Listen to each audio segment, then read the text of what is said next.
Hello and welcome to the Recreation to Recreation podcast, the show where we explore the stories of people who have turned the activity that they love into positive change for our world. My name is Jen, and I'll be your sidekick on this adventure as we treasure hunt for gems of insight and wisdom while exploring the planet with our inspiring guests. For today's adventure, we're heading to the UK and beyond with Benjamin to explore his world of illustration, inspiration, and the film industry.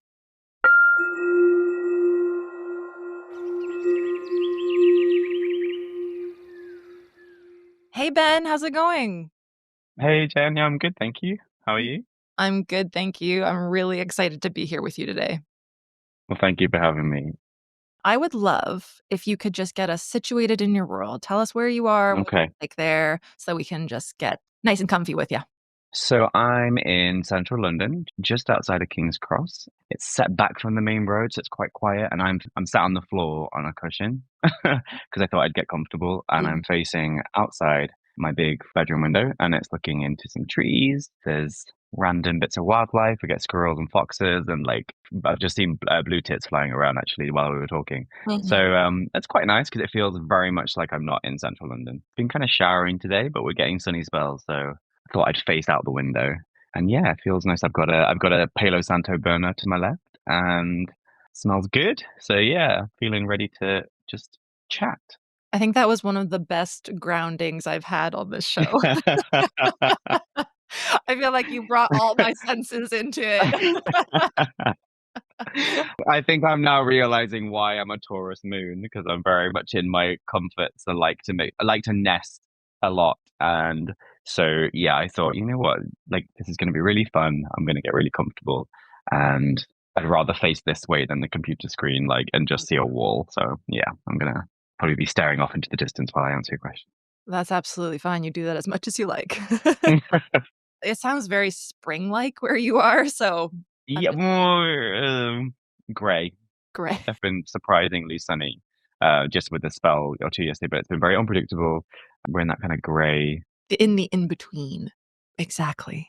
I always like to start these episodes with my weird and wonderful questions. So, Yeah, I hope you're prepared. prepared to not be prepared. Exactly. And, if you're ready to go. Yeah, go for it. Okay, perfect. Would you rather be able to travel to the past or the future? Oh gosh. Now this is where I'm going to overthink every single one of these rapid fire questions. I think the past. Mm, I guess the future is so unknown, but the past is like revisiting memories and stories and feelings. So I think in the future, I would just spoil what was about to come, really, and then perhaps live my life in a very odd way, and that kind of whole butterfly effect or that sort of chain of reaction of not changing your future as much as you can't. But with the past, I think, like, I immediately just think of being able to see somebody that you lost or mm. spend time with, just a memory that was a great day. And I think actually that's a really prevalent part of the way I live my life, like kind of nostalgia, and that helps me get comfortable and maybe inspired in some ways. So I definitely actually, yeah, and the more I think about it now, it's becoming solidly clear. It would definitely be to be able to visit the past. Yeah, I love that answer. Yeah, thank you. And also, these are not It's rapid fire. These are like these are like still get into it. It's just I think like I also get really touched by movies and stories that deal with time and time travel. And it always gets me when there's kind of like a visit in the past. So like Interstellar, Time Traveler's Wife, anything that has this kind of like time is not linear kind of vibe. For some reason, really plays on my emotions. well, I think the sort of concept of time in general, if you're open to more existential conversations, is a really fascinating place to be and to open Hmm. yourself to.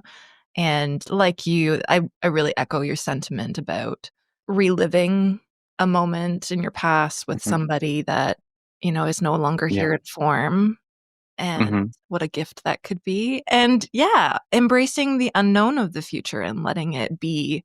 I think because I feel like it's out of my control. There are certain elements I can control about my future. But essentially, what will come my way, and I'll kind of decide as I get there. The past is something that the way in which you behaved or how you decisions you made, they were in your control. And so Mhm. I guess you're kind of visiting that in a different way and perhaps either being kinder to yourself or just going back for something that brought you joy or happiness. But yeah, that would definitely be my answer. Beautiful. You know what's so cool about our brains is that we can do this. That's one of the things that makes me laugh, especially as a meditation teacher. I spend a lot of time obviously talking about being in the present, but it's actually Yeah. the superpower of the human brain that we can time travel. In fact, we do it all the time.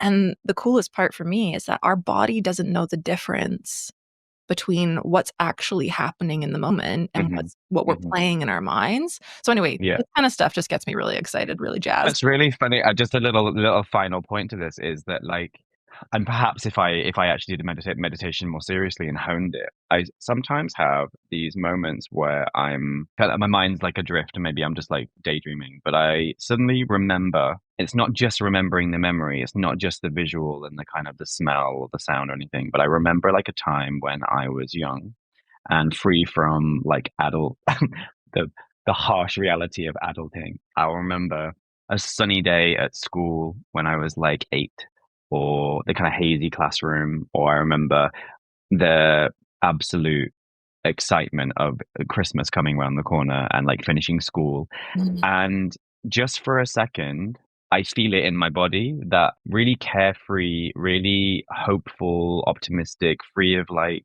skepticism and just like kind of dread of adult responsibility.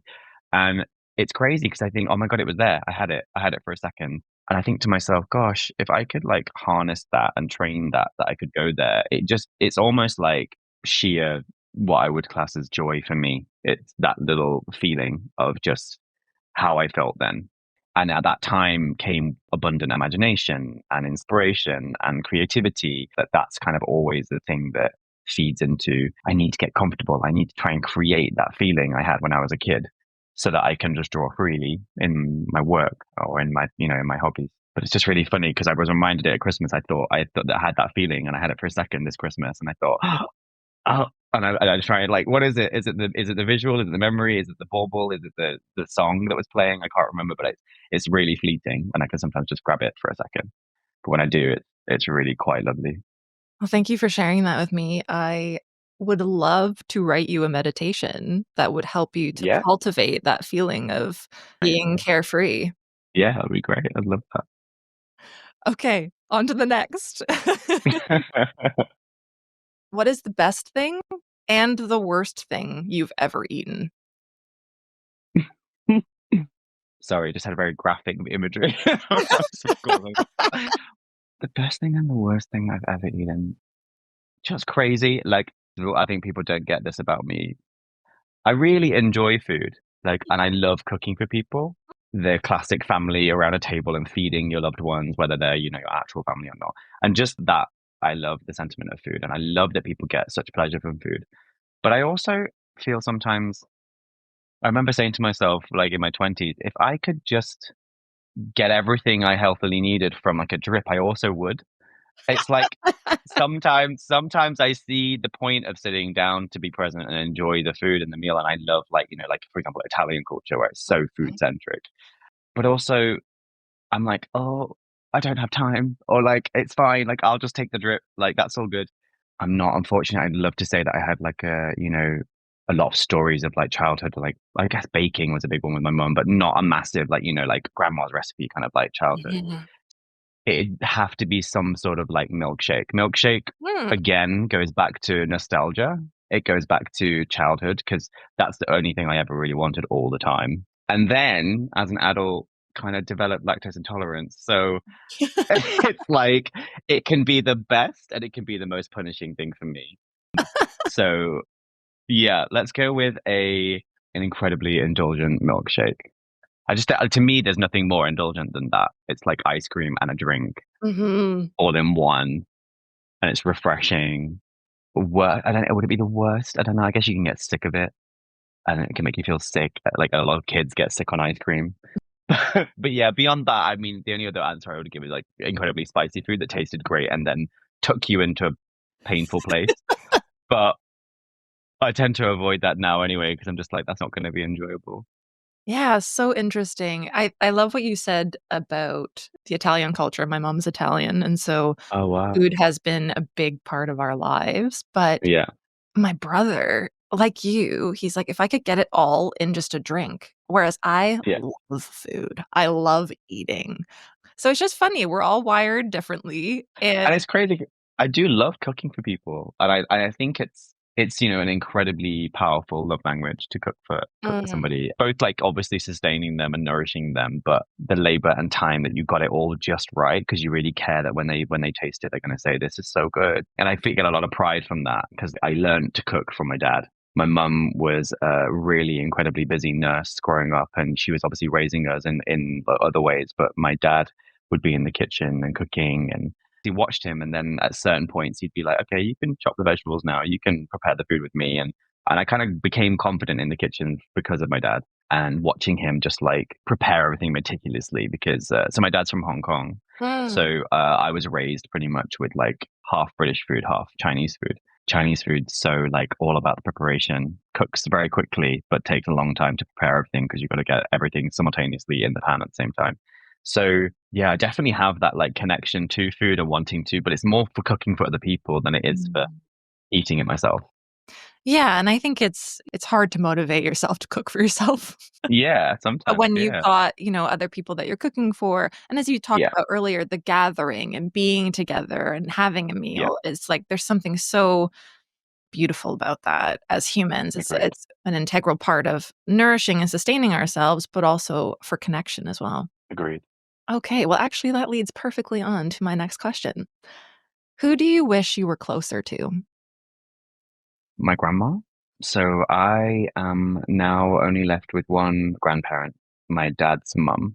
She lives currently in Vancouver, in Canada. My dad's one of five, and two brothers of his live in Hong Kong. One brother lives with him in the UK, where he is, and then his sister lives with my grandma in Canada.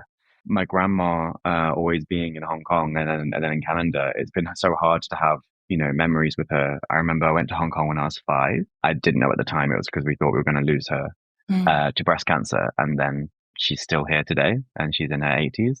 But the language barrier, yeah, the lack of childhood memories and like traditions being passed on and not being able to like even converse in that way.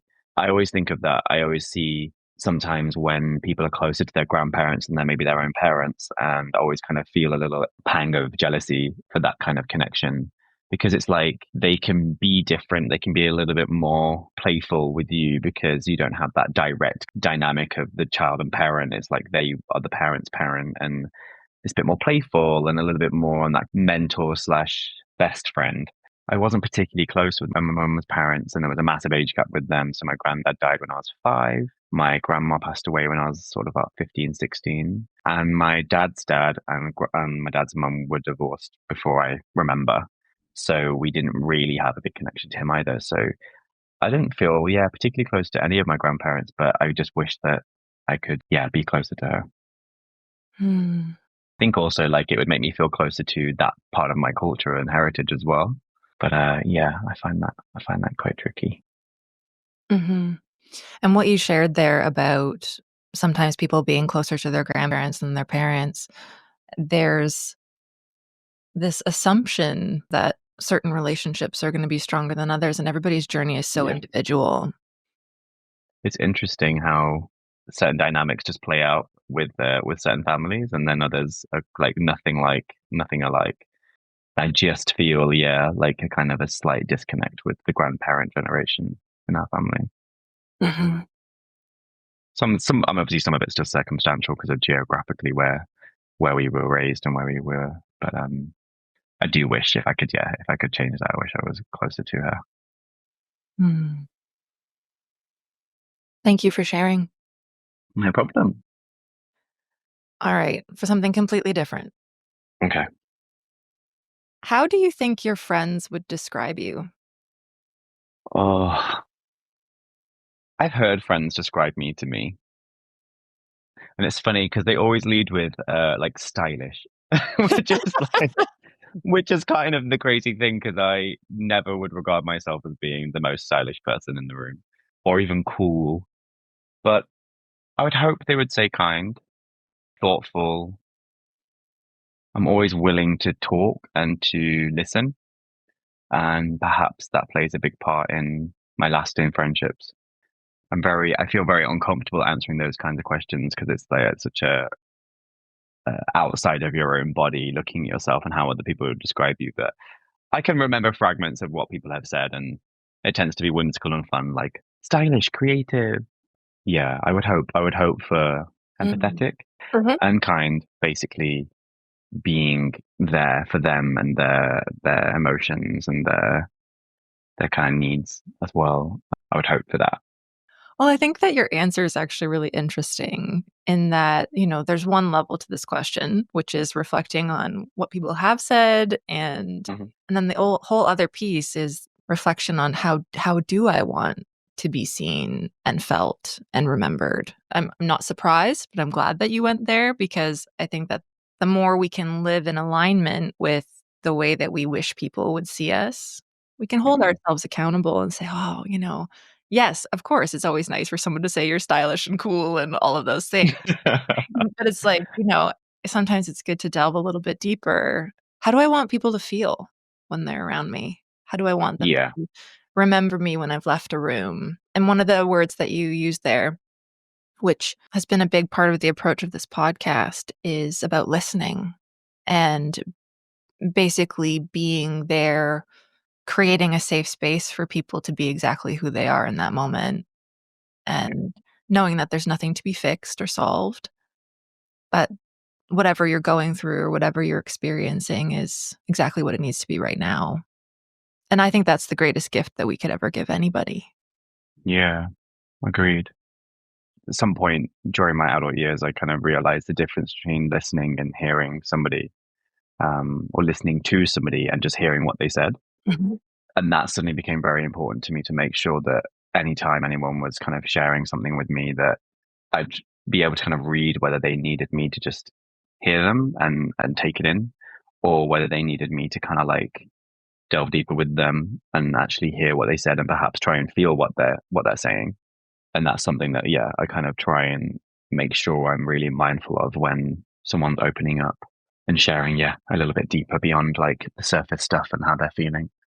Well, I think it's an important thing to think about when we're in our friendships and we're in our relationships with family or even your colleagues or your romantic partner or Hmm. whatever it might be, is like also maybe being willing to openly ask them, "What do you need right now?" Yeah. We make assumptions about what we think people would want. Be a little bit more explicit rather than implicit about how we can support people, I think can be quite helpful.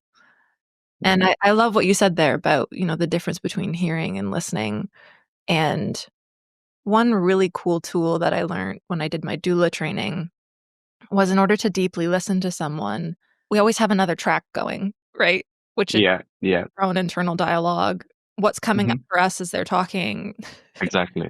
And that's not a bad thing. It's part of being human and being alive, Hmm. but instead of letting that rush forward to say, "Oh, what am I gonna say when they're done talking? Exactly. How am I gonna fill the silence?" First of all, big lover of silence over here. Yeah. I think it gives us and the person that we're in space with a moment to let things sink a little bit deeper. One of the tools they said was, when you're listening to someone talk and you want to silence that inner dialogue just so that you can be fully present, repeat Mm. back everything that they're saying to you in your own mind. Right.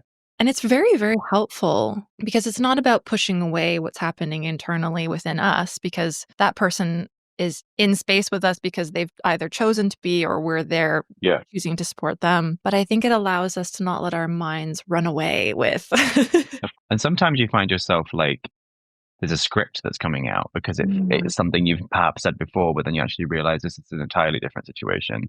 This person is completely different to the person that went through this kind of experience before or is dealing with these kind of issues or problems or, this scenario.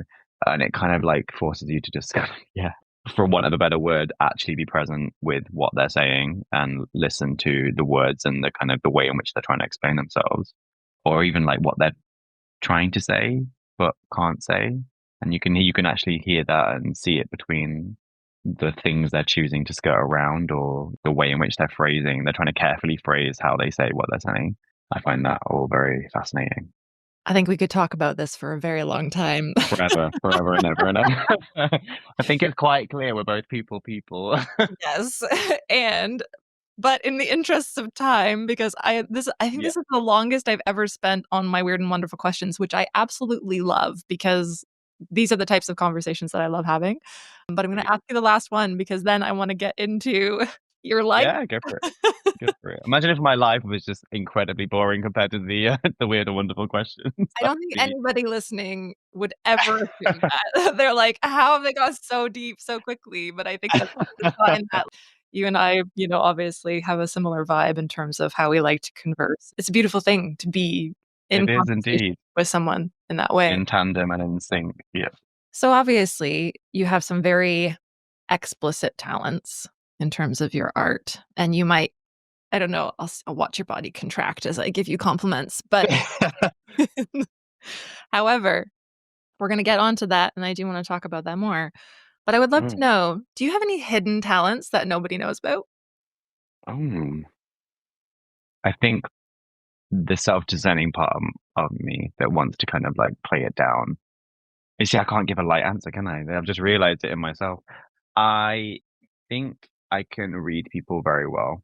And sometimes, like what I just alluded to, is like see the real obstacle they're facing as opposed to what they're choosing to talk about. And I kind of like put myself in someone's shoes quite quickly and think, oh gosh. And it's not so much like what would I do, but I feel like they are dealing with this situation. So it comes from a like a passion of like looking at people and listening to people and like getting to know people and what makes everyone unique and different, knowing that there's room for everybody. And we need all those different flavors. Otherwise, it Mhm, would be incredibly dull. mhm. Even the ones that, I don't particularly like vibe with or struggle to be around. I find people fascinating and like how their mind works and people react and behave. I think perhaps reading people without them perhaps even know. And people have always said that I pull out observations in their behavior. That like I think in my mid 20s I would freely share it with like colleagues and be like, oh, like, your nose does this funny thing when you laugh. It's not even like to make them feel insecure or to pick at something. It's just something I've noticed. And I think it comes from like studying features and trying to understand like what makes that person's face a certain shape or I'm finding quite common threads between patterns between genetics and ethnicities and people and what happens when we age, etc.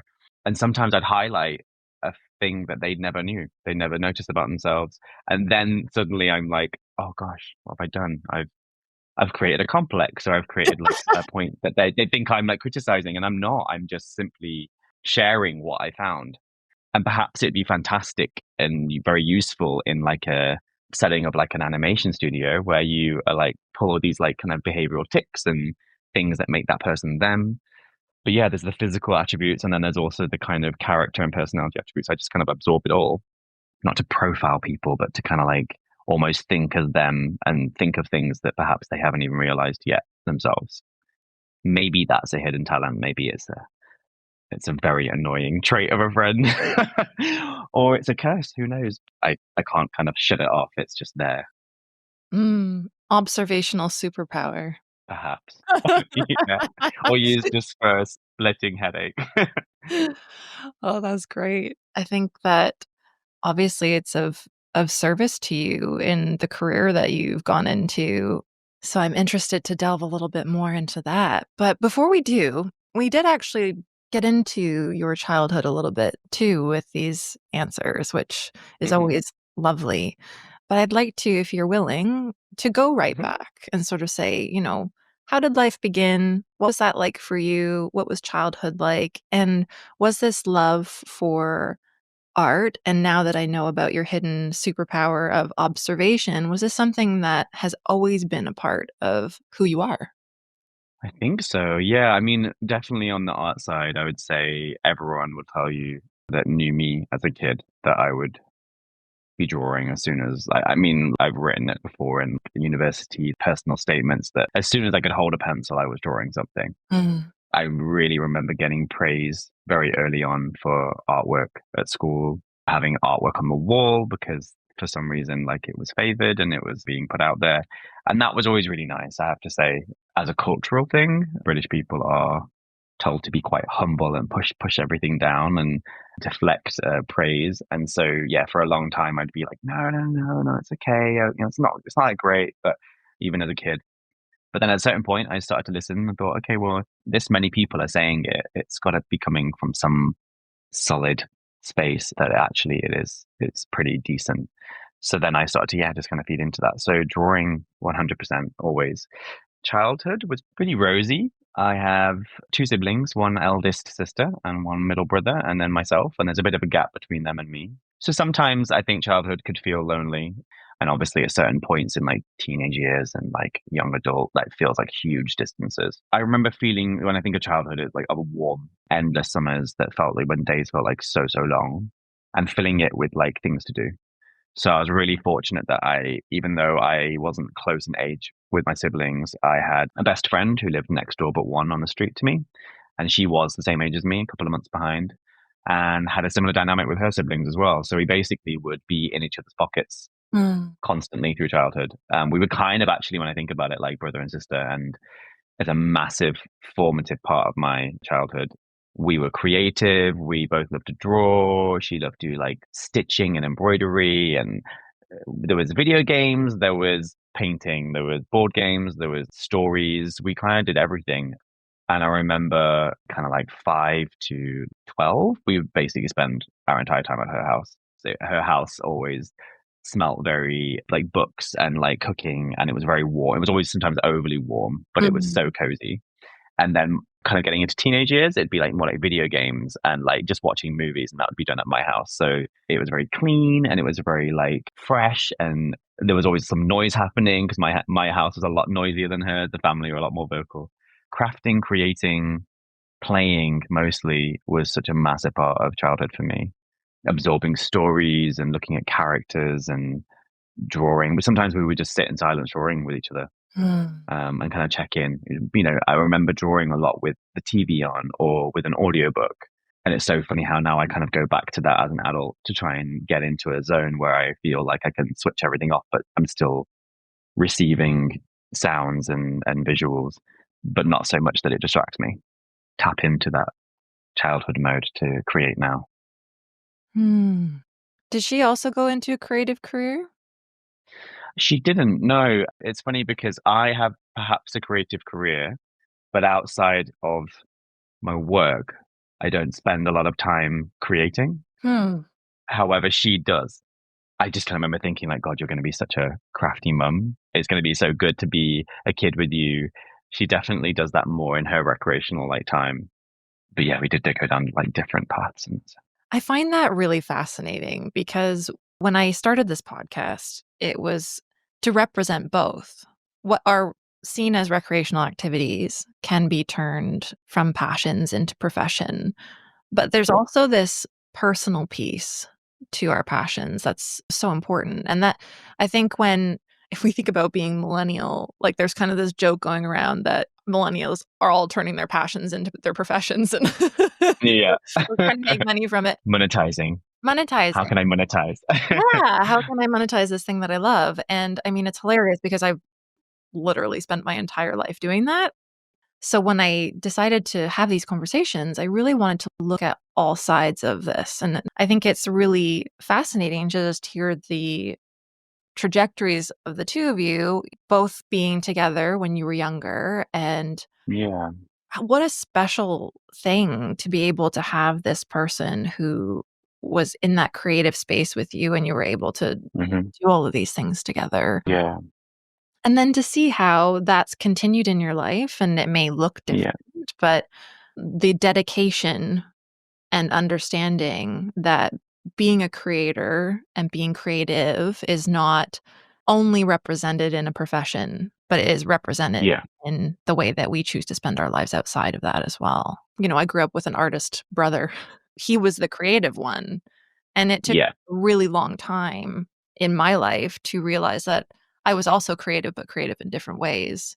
And the other part there that kind of came forward for me, which I would love to talk about, is you talked about getting a lot of praise when you were growing Mm. up about your art and your talents. And I'm curious about your relationship with that now.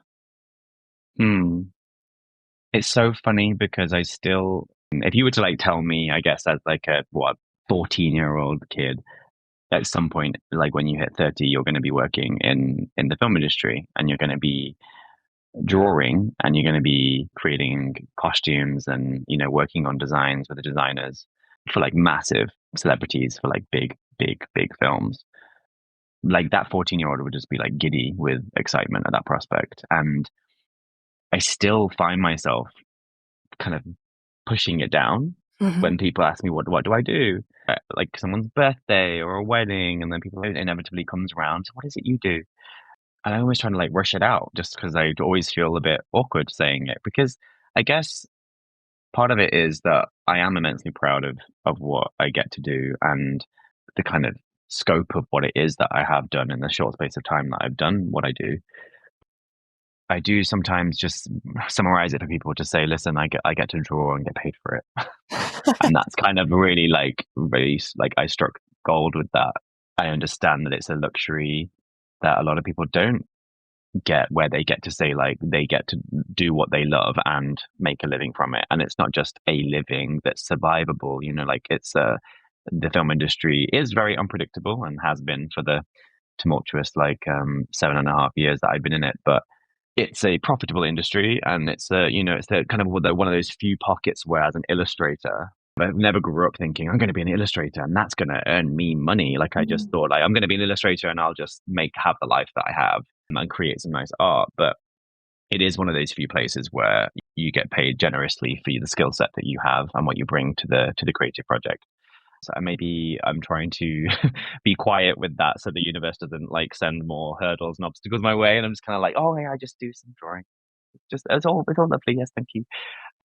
Yeah, I praise wise, I guess most jobs you don't really get a lot. You get feedback and you get like, yeah, that's cool, but you don't always get praise. And when you do, it's really lovely. And I think in the film industry to have that, and just as a creative, it's very hard to gauge how well you're doing when you don't have validation and praise or feedback. Okay, great, thanks. Like that's kind of like, oh, okay.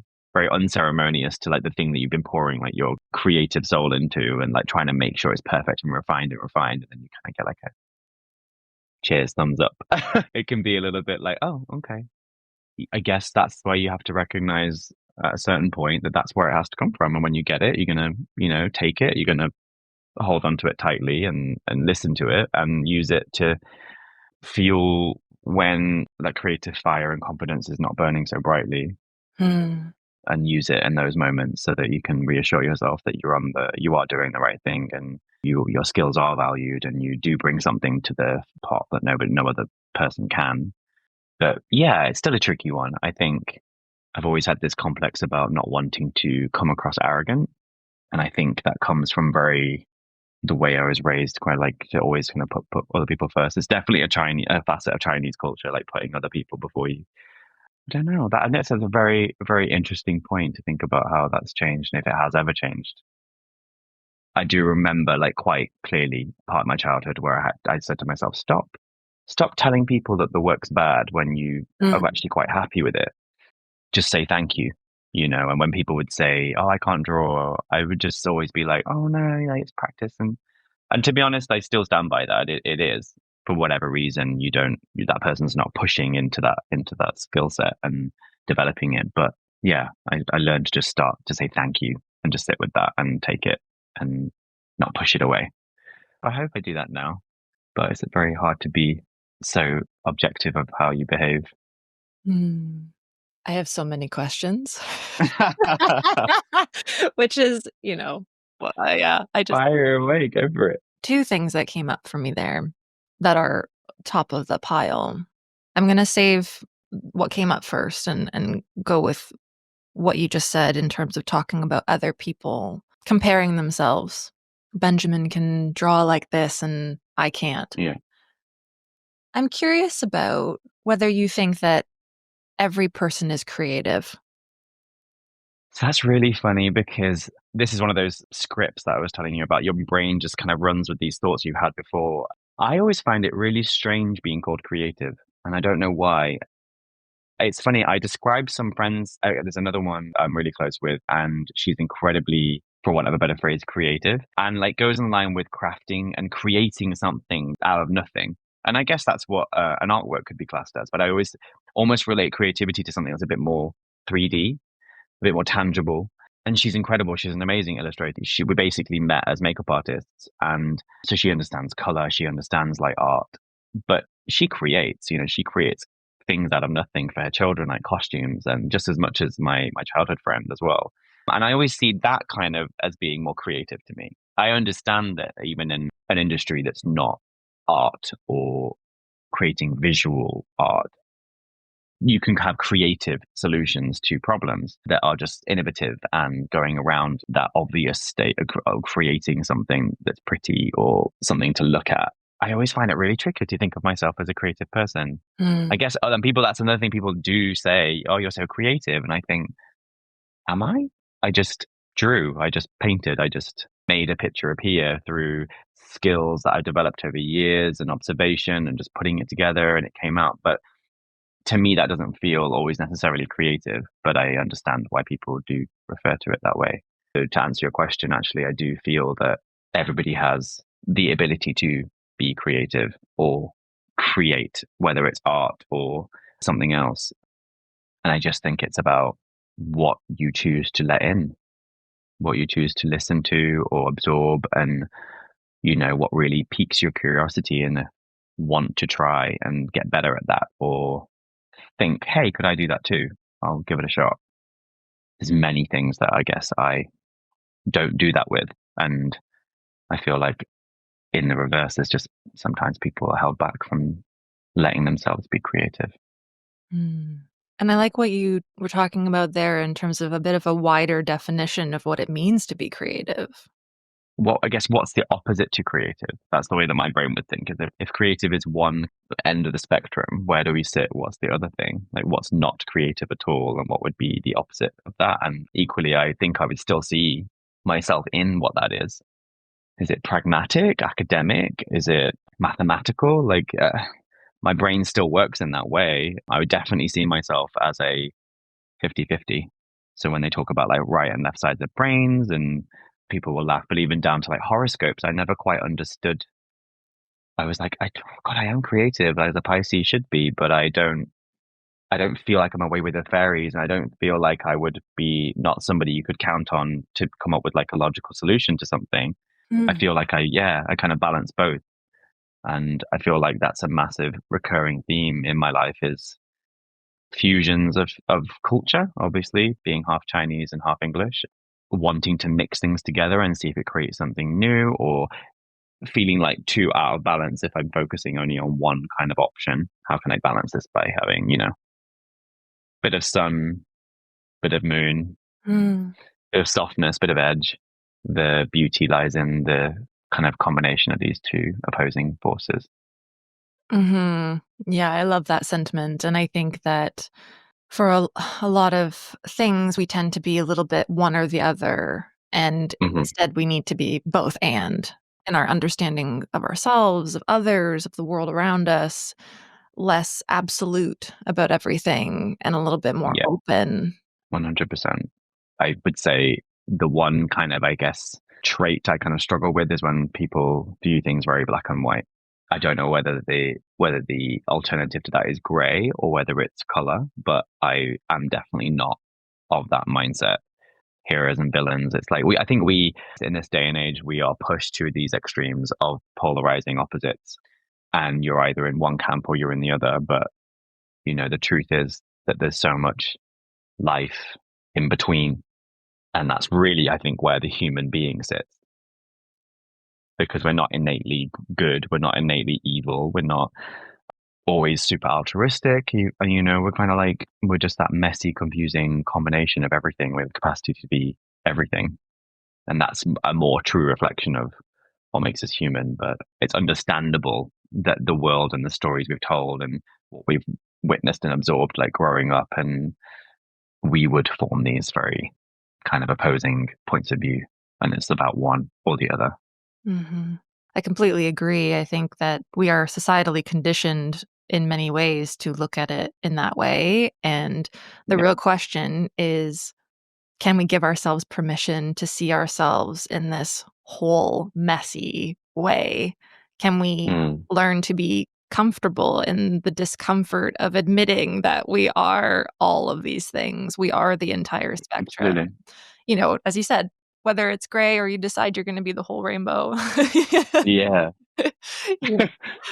I think one of the most liberating things that we can do for ourselves is give ourselves permission to be wholly who we are. Who we are. Yeah, here we are, indeed. I definitely have this draw to see the other point of view. Even if I can't, even if it's horrendous, even if it plays in a sandbox that I really don't want to be in, Mhm. I will still kind of think, where did that come from? Why are they like that? And where's that opinion coming from? And try and just see again the messy humanity that's led to that kind of like very opposed idea about how things should be. I really resonate with what you were saying there in terms of being able to hold space for both, even if you're in the Hmm. container where you're extremely uncomfortable with Yeah. this other person or group of people, the willingness and the openness to, and it's not just logically, intellectually open your mind, it's also opening your heart and saying, "Okay, can I look at the full picture of maybe how this person or this group of people got here?" And it's not to say that I even need to agree or disagree, but I think that the more that we can be willing to open ourselves to even look at it, Hmm. and it can be very easy to just say, "I'm not even gonna look at that." And that tends to be the default, I think. And I guess that's because you're kind of attributing, if they think that way about this one thing, how do we have anything else in common? Why would I even want to like hear anything else they had to say? And yet you could essentially just have, for whatever reason, a very opposing point of view about that one topic, but then you share actually so many personality traits and interests with that individual. And the question is, does that one thing negate your ability to further connect and Yeah. the spectrum of everything else? Just in case we have anybody listening who is maybe a bit younger or is looking to get into a different career later at a later stage, I'd love to get into the details of sort of how you followed your path. Mm. But the other piece that you talked about earlier, which I'd just love to touch on before it completely disappears from my mind as I get excited about other things, which is what tends to happen, was this piece around self-validation, because I personally experienced it when I left school, went through and did undergrad, master. So I was constantly getting validation and feedback through grades or feedback from my tutors or my lecturers. I didn't go straight into a job. I actually ended up setting up my own business. And that was one of the things that, as I reflect back on that time in my life, that I really felt like it was one of the main challenges that I faced. I think professionally, and I'd like to touch on it personally too. I'd love to know some of your tools and things that you do to help yourself validate internally. Like anything, it's a muscle we can build. If we haven't flexed it, it's not going to grow. But it's something that has been an important part of my life as I've faced times where I've felt imposter syndrome, or I feel like, how could anybody possibly want my opinion, or to have me Mm. sit at this table, regardless of whether that is some grand table at an institution or it's someone's family table, personal, professional intersection and spectrum of validation and belonging that I would just love to get some of your reflections on. I think for me, I guess it's choosing to, in some ways, talk about yourself and then show interest in when someone shows an interest in you. So what is it you do then? A lot of the amount of times that I guess somebody will say to me, "Oh, I'm a program lead on blah blah blah." Blah." I think with the film industry in particular, it's such a still very behind closed doors industry that to this day, no matter how many times people watch a movie and look at their credits that come up at the end, they don't understand how many people create a movie. Like, and I'm like, yeah, even I am still learning about what everyone's job is. That was the best thing about my first job. I was so naive when I went into it, but such a fan of film. that I would just go for breaks and walk around and then walk through a workshop and be like, "Oh, hi, I'm Ben. I'm in costume. What is it you do?" Even within my own department, there were so many sub departments, and I was just fascinated. This is like living a behind the scenes documentary. The featurette. I used to love watching the special features on like a DVD or a Blu-ray Mhm. because it was just everything about the magic that goes into making a movie or a high-end TV show. I think trying to remember that to somebody else, what I do is cool.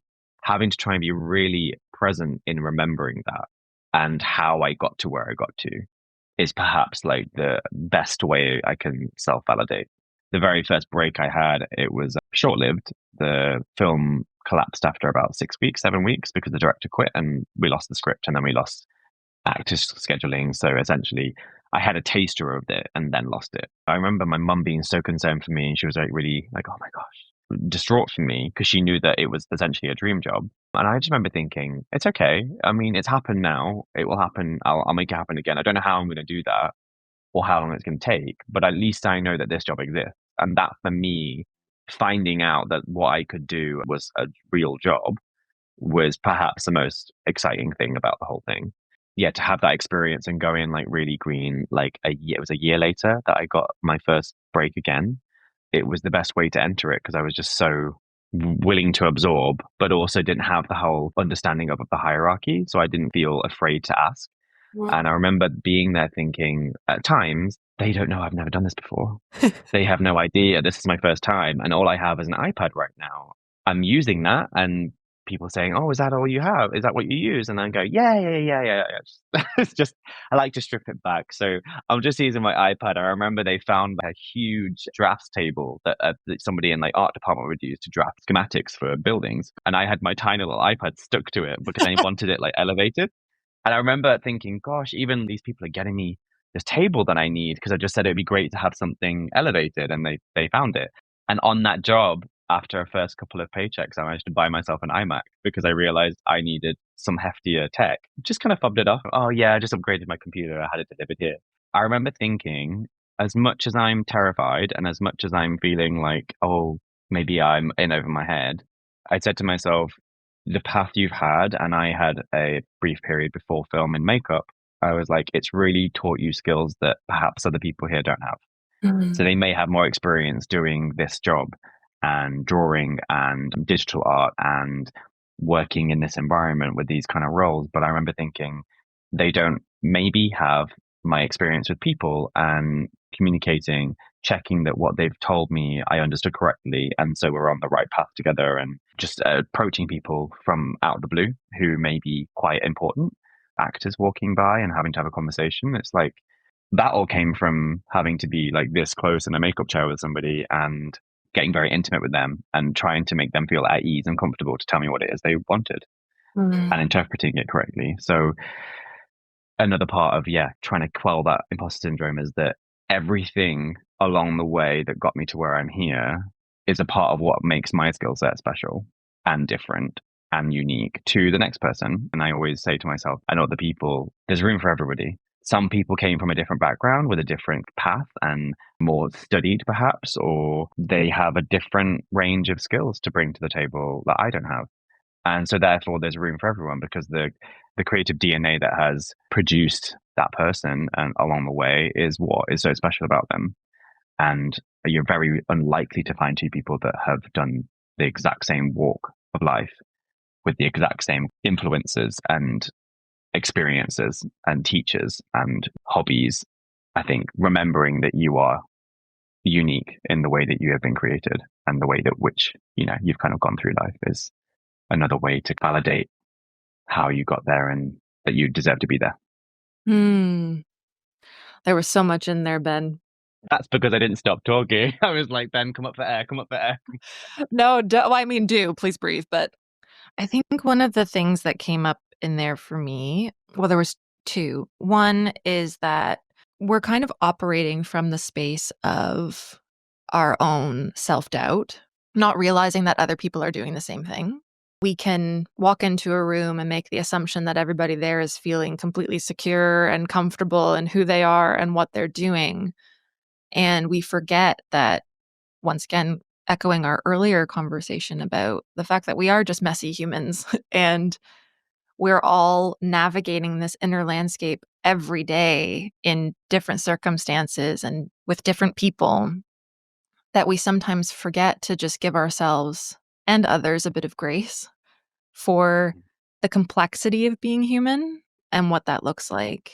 And I think, as you were saying there, I'm a big proponent of collaboration over competition. I don't really believe that competition exists in the way that we think it does. It can be more of an internal narrative than it is actually an external reality because, as you were saying, there is no one else like you.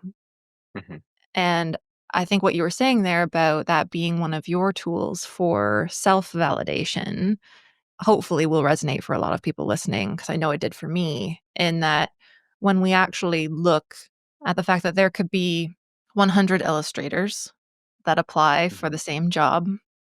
Mhm. And it sounds to me like there's a deep-rooted belief in you that things are gonna work out. I don't think that many people going for their first job and having it fall apart in the way that it did for you maybe would have navigated it with so much positivity and understanding that. And I would love to maybe just hear a little bit more about that, because I wanna be very careful of not Mm. putting words in your mouth or making any assumptions, because I think it's Mm. so easy for us to do that. I honestly think it was just the sheer excitement of it.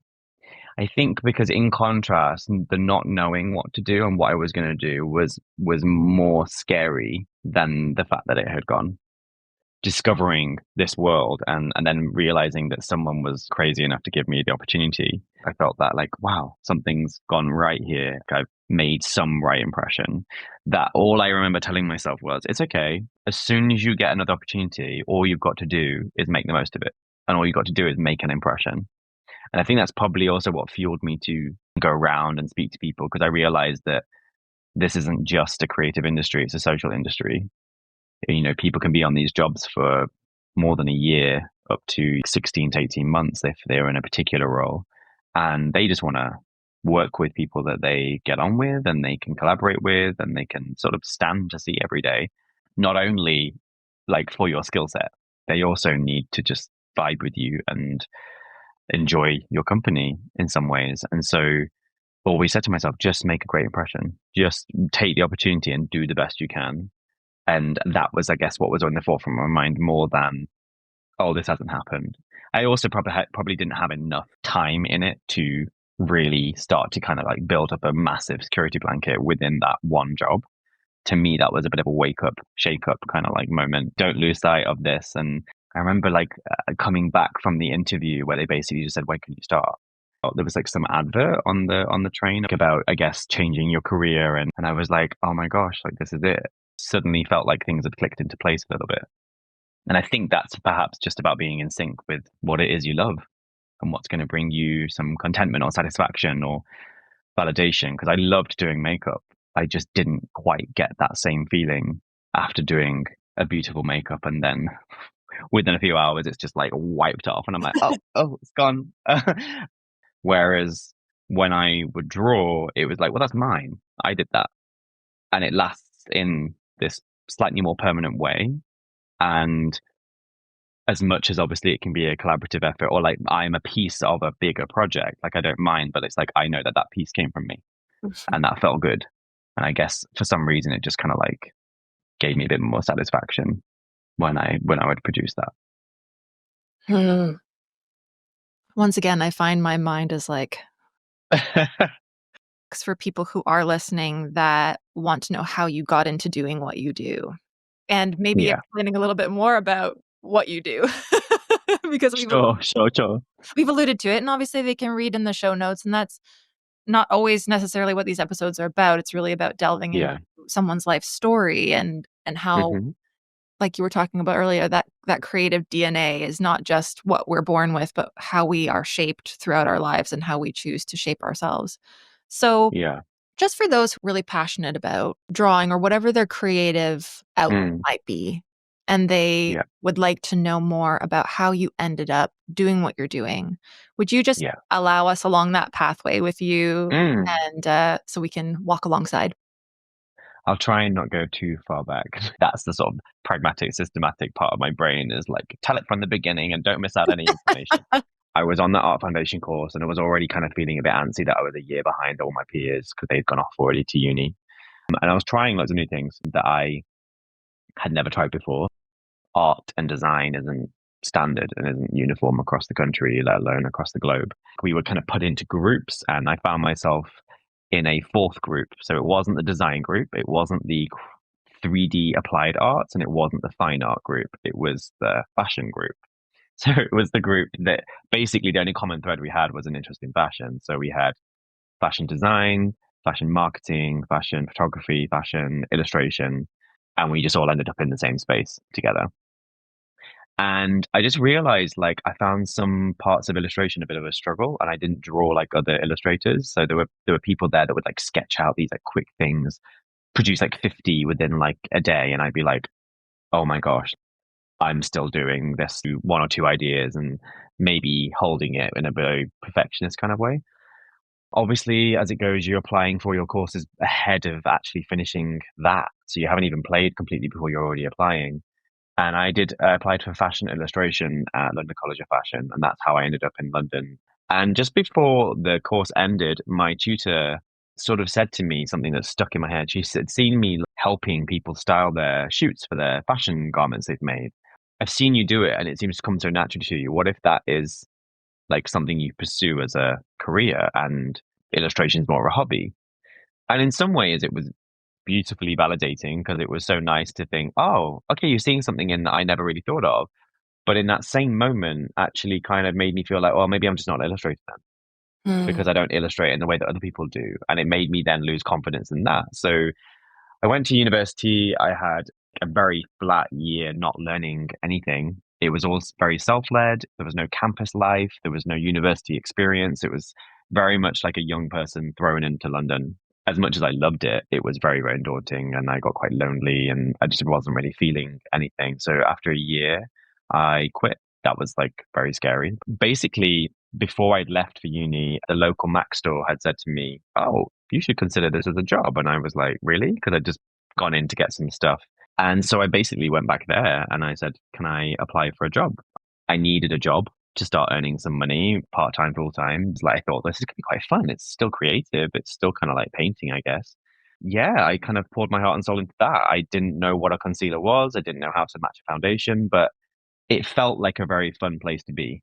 And at that time, like the makeup boom hadn't happened with like, you know, YouTube and influencing or anything like this. So it was all very still an art form. I got to learn and I got to throw myself into that. So I immediately kind of felt a bit of a confidence from the fact that I'd gone from not knowing what makeup was and how to use it, but then pulling in my like art background to do well. Started working in the pro store, which had a little bit more prestige to it and it was a little bit more special, and being referred to as a makeup artist was lovely because it just felt like, oh, that's like a nice title to hold.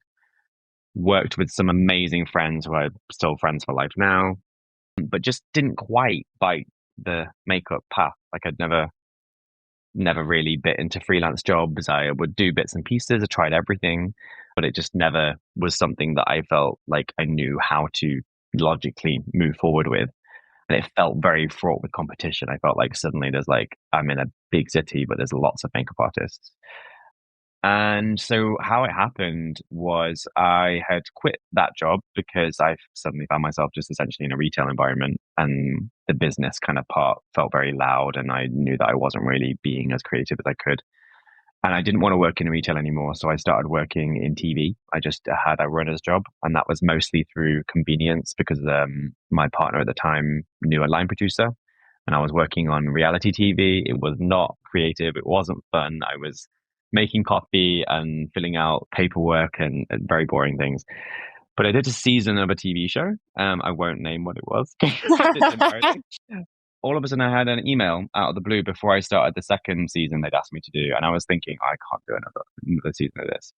And the email was from a costume supervisor and basically had said that he's working with a designer that's seen my work and would love to meet me at Warner Brothers Studio.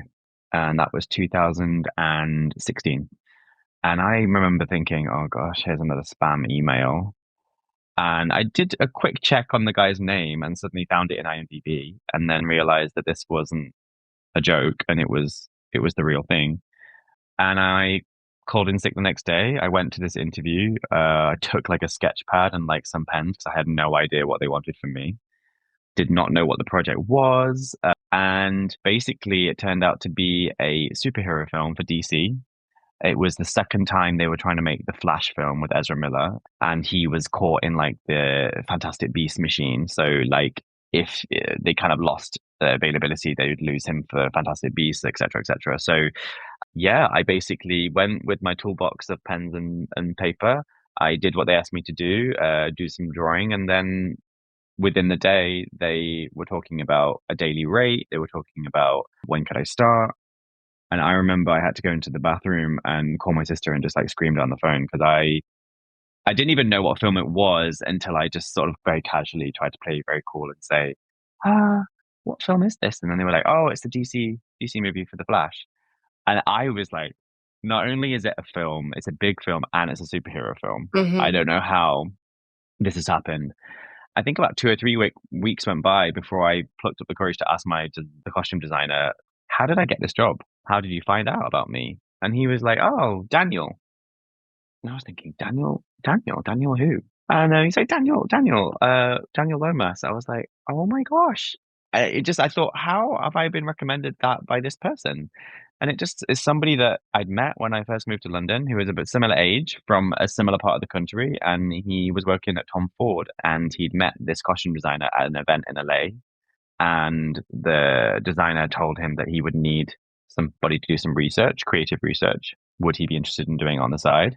And that he was looking for an illustrator. And then Daniel recommended me.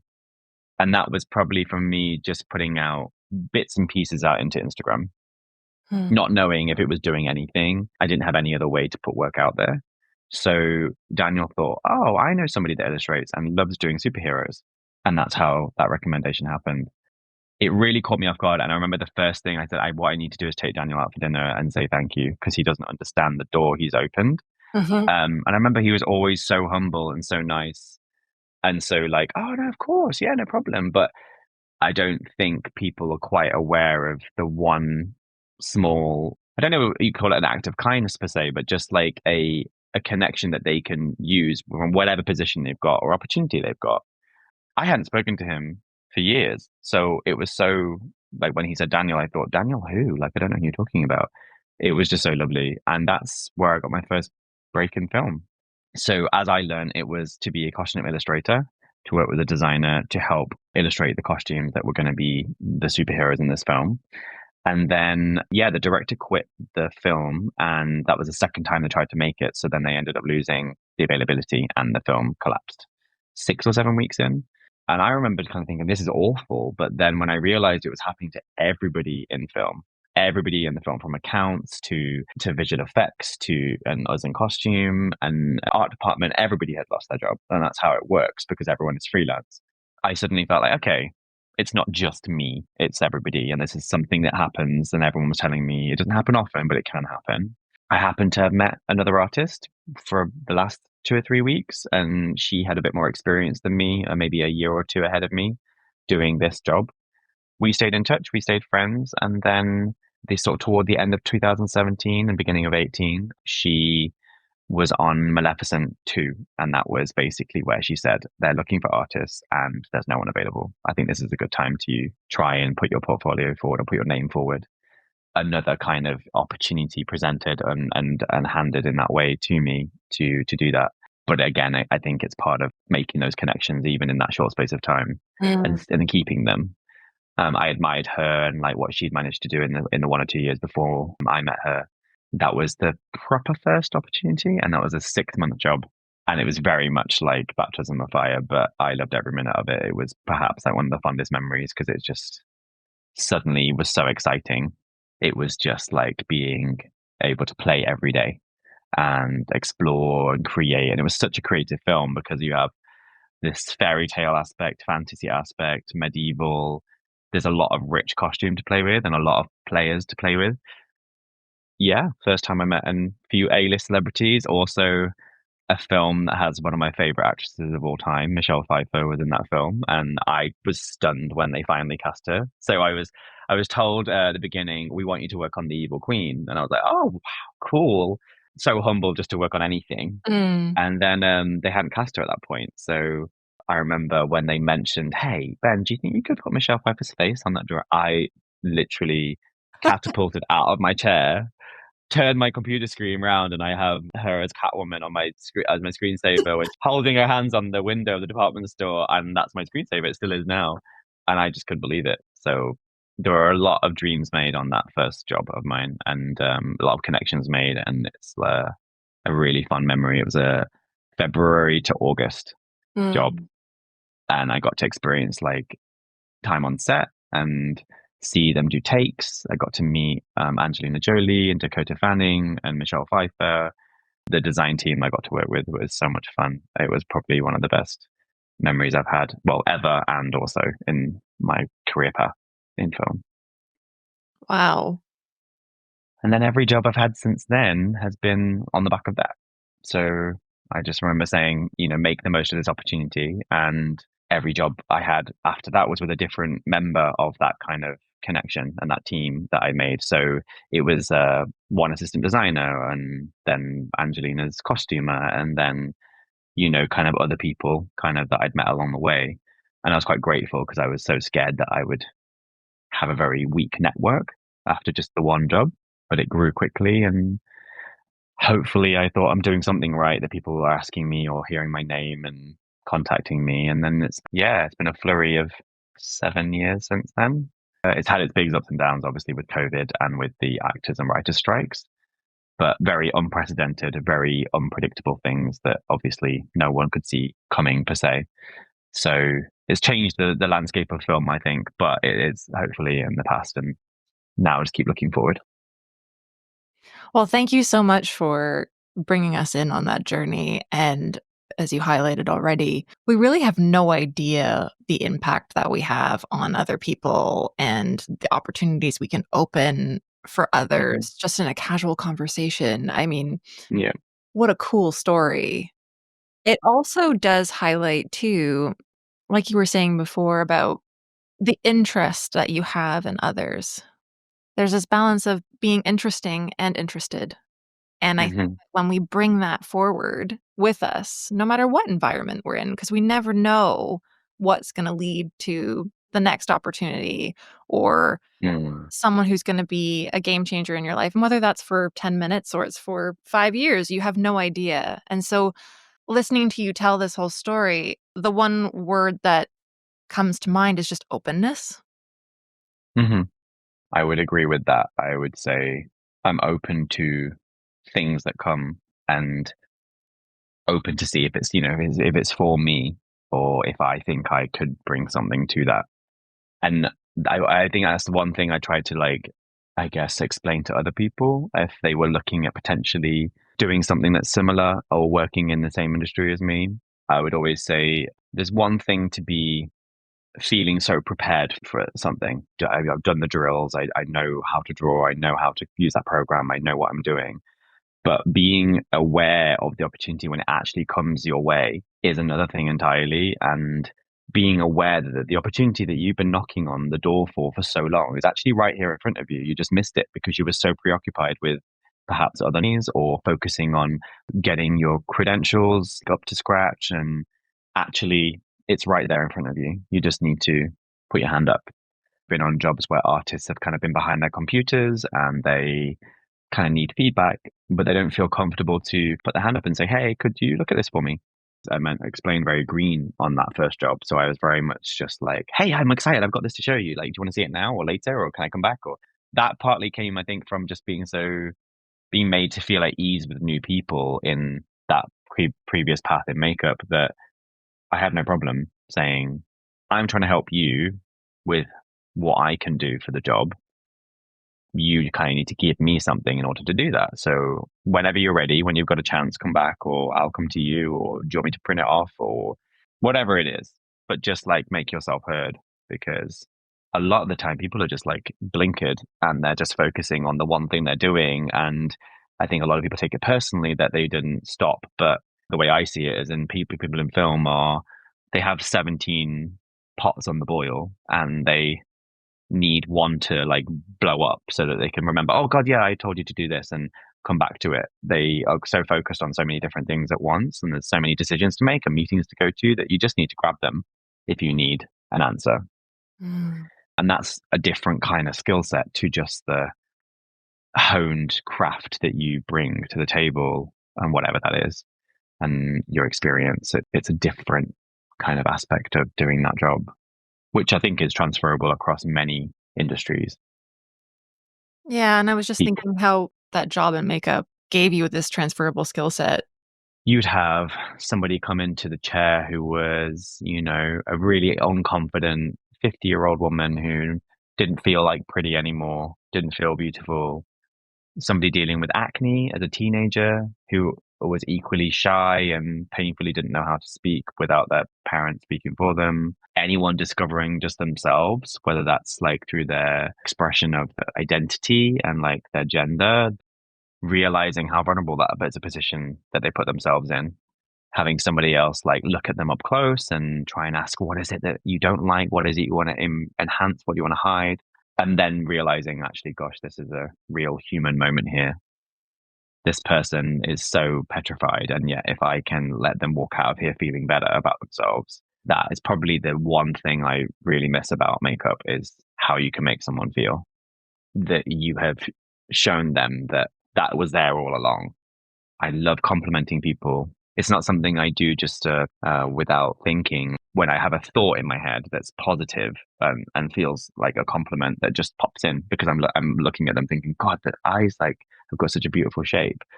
I have no problem telling them. I Mhm. do then sometimes think, oh gosh, have I made them feel uncomfortable? Because obviously people, don't classically take compliments very well, and maybe it's a bit disarming for some people, but I just Mhm. kind of want to let them know this is a nice thought that I've had and why Mhm. keep it inside? I think the power of a compliment and the power of like an observational compliment that's quite specific means that I want them to know that they're seen. Like you said about being interesting as well as interested. It's like everyone's interesting and there's beauty everywhere.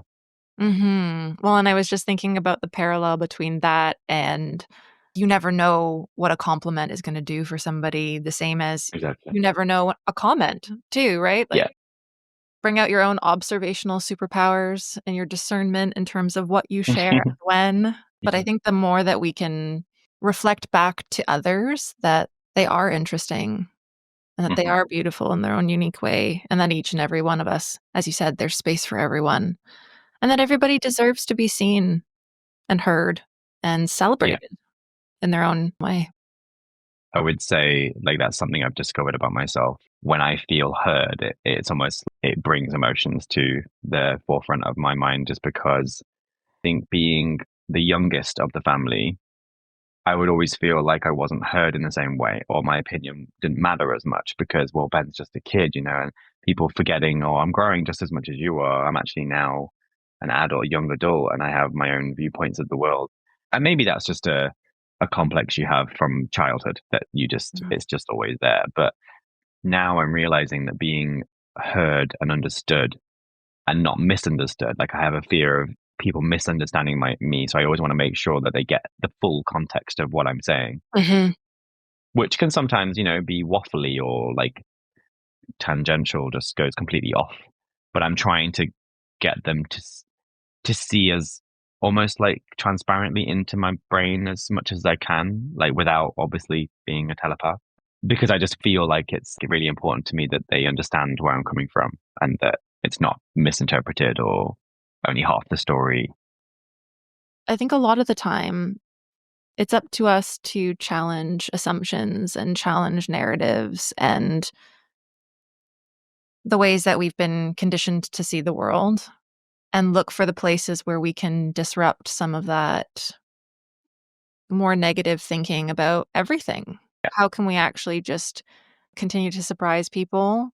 And it sounds like you're doing that regularly every day in terms of, not only your personal life, but your professional life as well. And I could imagine quite a few people would be extremely intimidated to even approach the TV and movie industry. Hmm.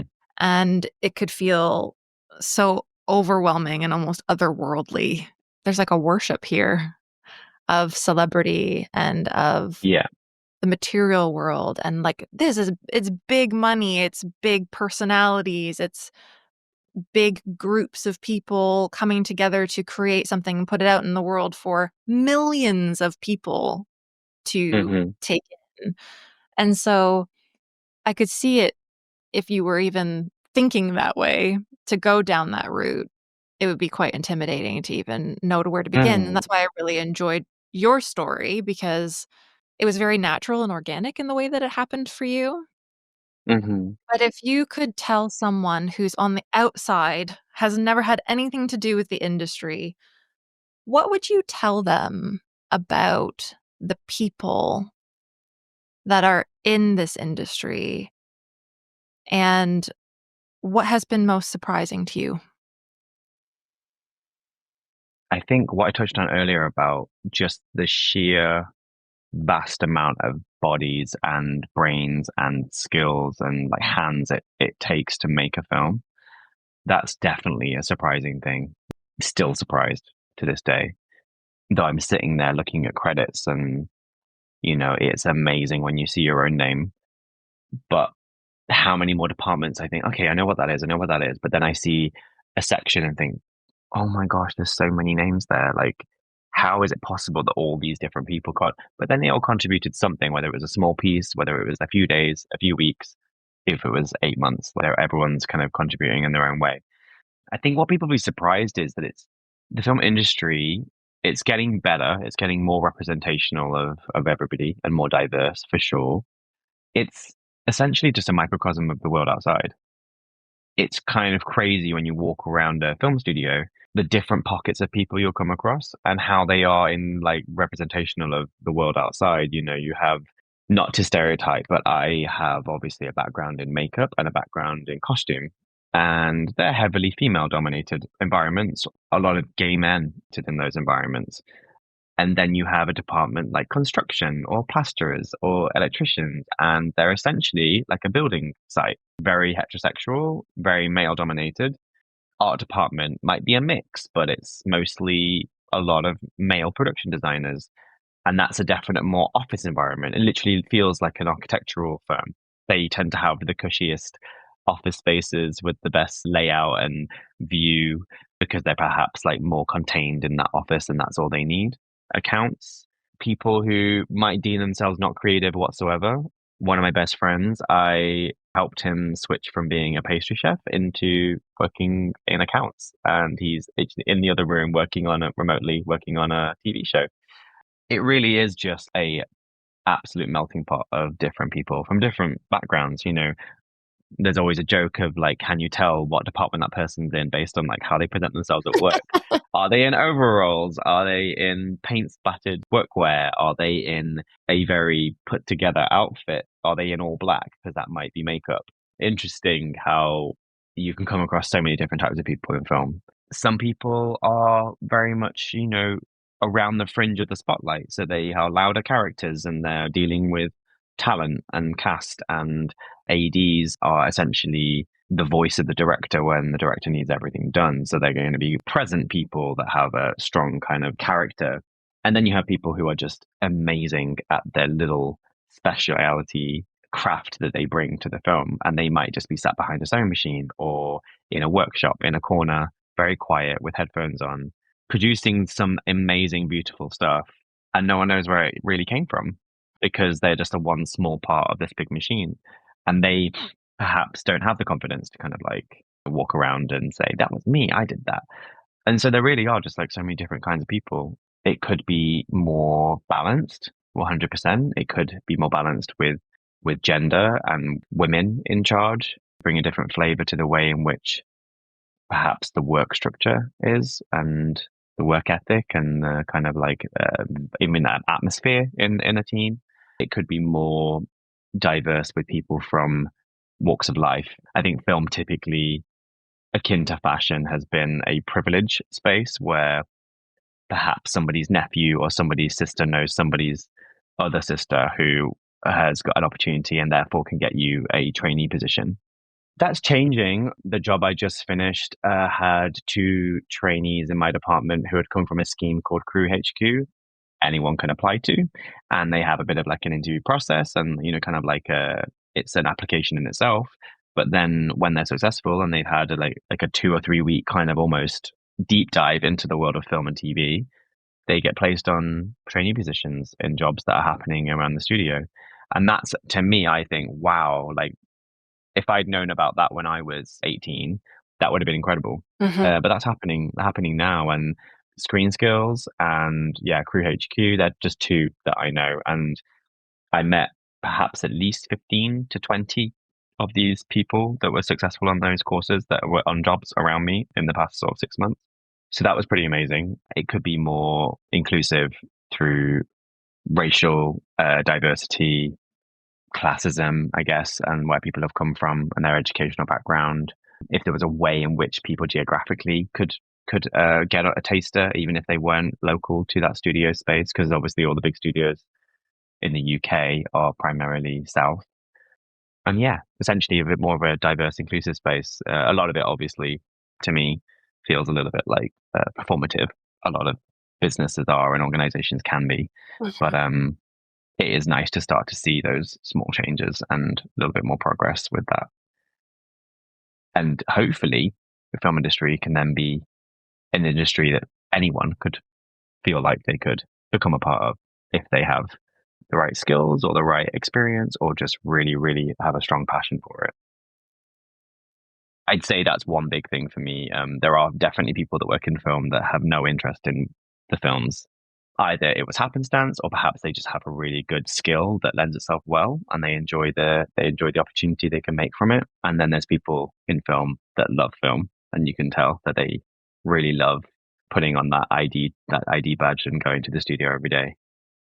I really enjoyed you telling me about that and telling our listeners about that because I think that it's a fascinating way of seeing it, right? And we don't necessarily get a glimpse into that world. And as you said, there's a space for everyone with completely different skill sets, and it's just opening our minds to what can be possible. And it's great to hear some Mhm. tangible first places for people to apply if they do want to get involved. Absolutely. And also just, I guess it's easy to say this on the other side, but people may feel like, who am I to just knock on that door?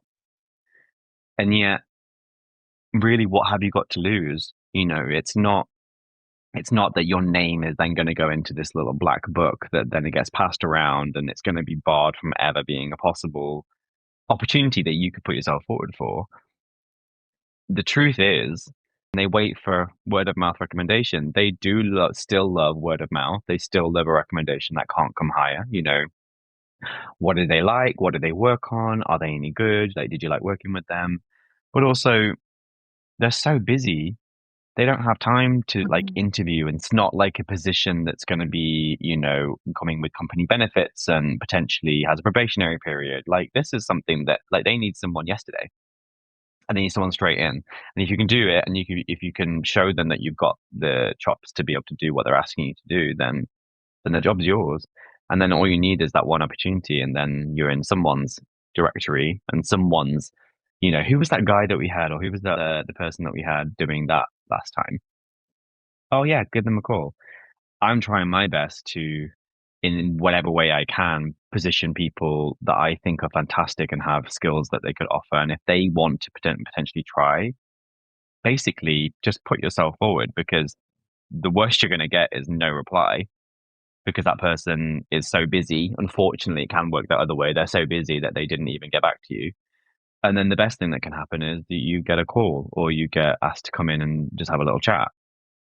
So it's as simple as that sounds. It's just like, if I do just pull back the curtain and let you know that actually people are just incredibly lazy. And if you present yourself at the right time, that the opportunity is yours. So just try it and just put your name in the hat and put your email in the inbox and see what happens. And ask yourself, why not me? Exactly. Why not you? 100%. And I love what you said there in terms of you're paying it forward, like your way in. You're now doing that for Yeah. other people, and I love things that go full circle, right? It's I think it's just, yeah, like what I touched about before.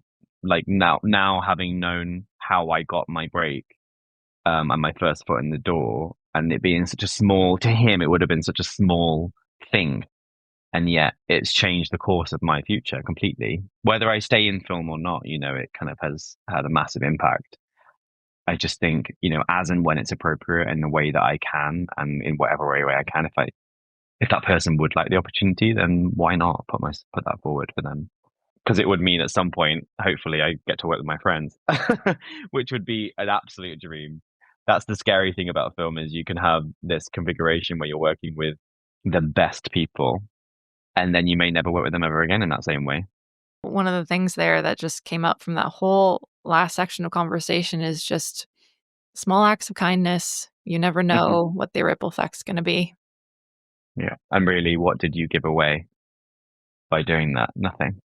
Yeah, I'm curious because when we were talking about your childhood, we talked about creativity and you had this Yeah. friend and the two of you, were able Hmm. to do that alongside one another.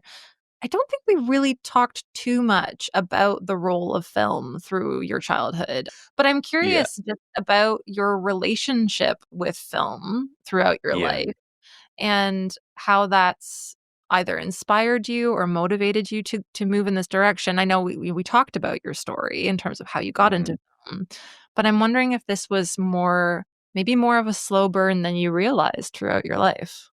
Film in my family was massively just for entertainment. My dad's from Hong Kong. We would have the latest software gadgets. So movie night was quite serious. My dad would be fiddling with the surround sound levels for a while at the beginning of the film before we'd all yell at him that it was fine and we could hear it. It's just great.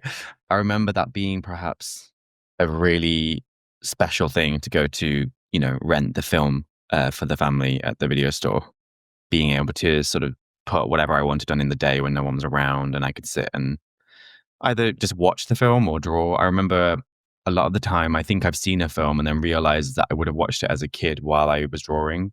So actually, I probably heard the film more than I saw the film. A lot of the time, I would perhaps like treat them as if like they were kind of audio as well. But it definitely became like the background to many days in my childhood. Hmm. Were you at Yeah. that point obviously drawing on paper? Yes. Yeah, definitely all traditional.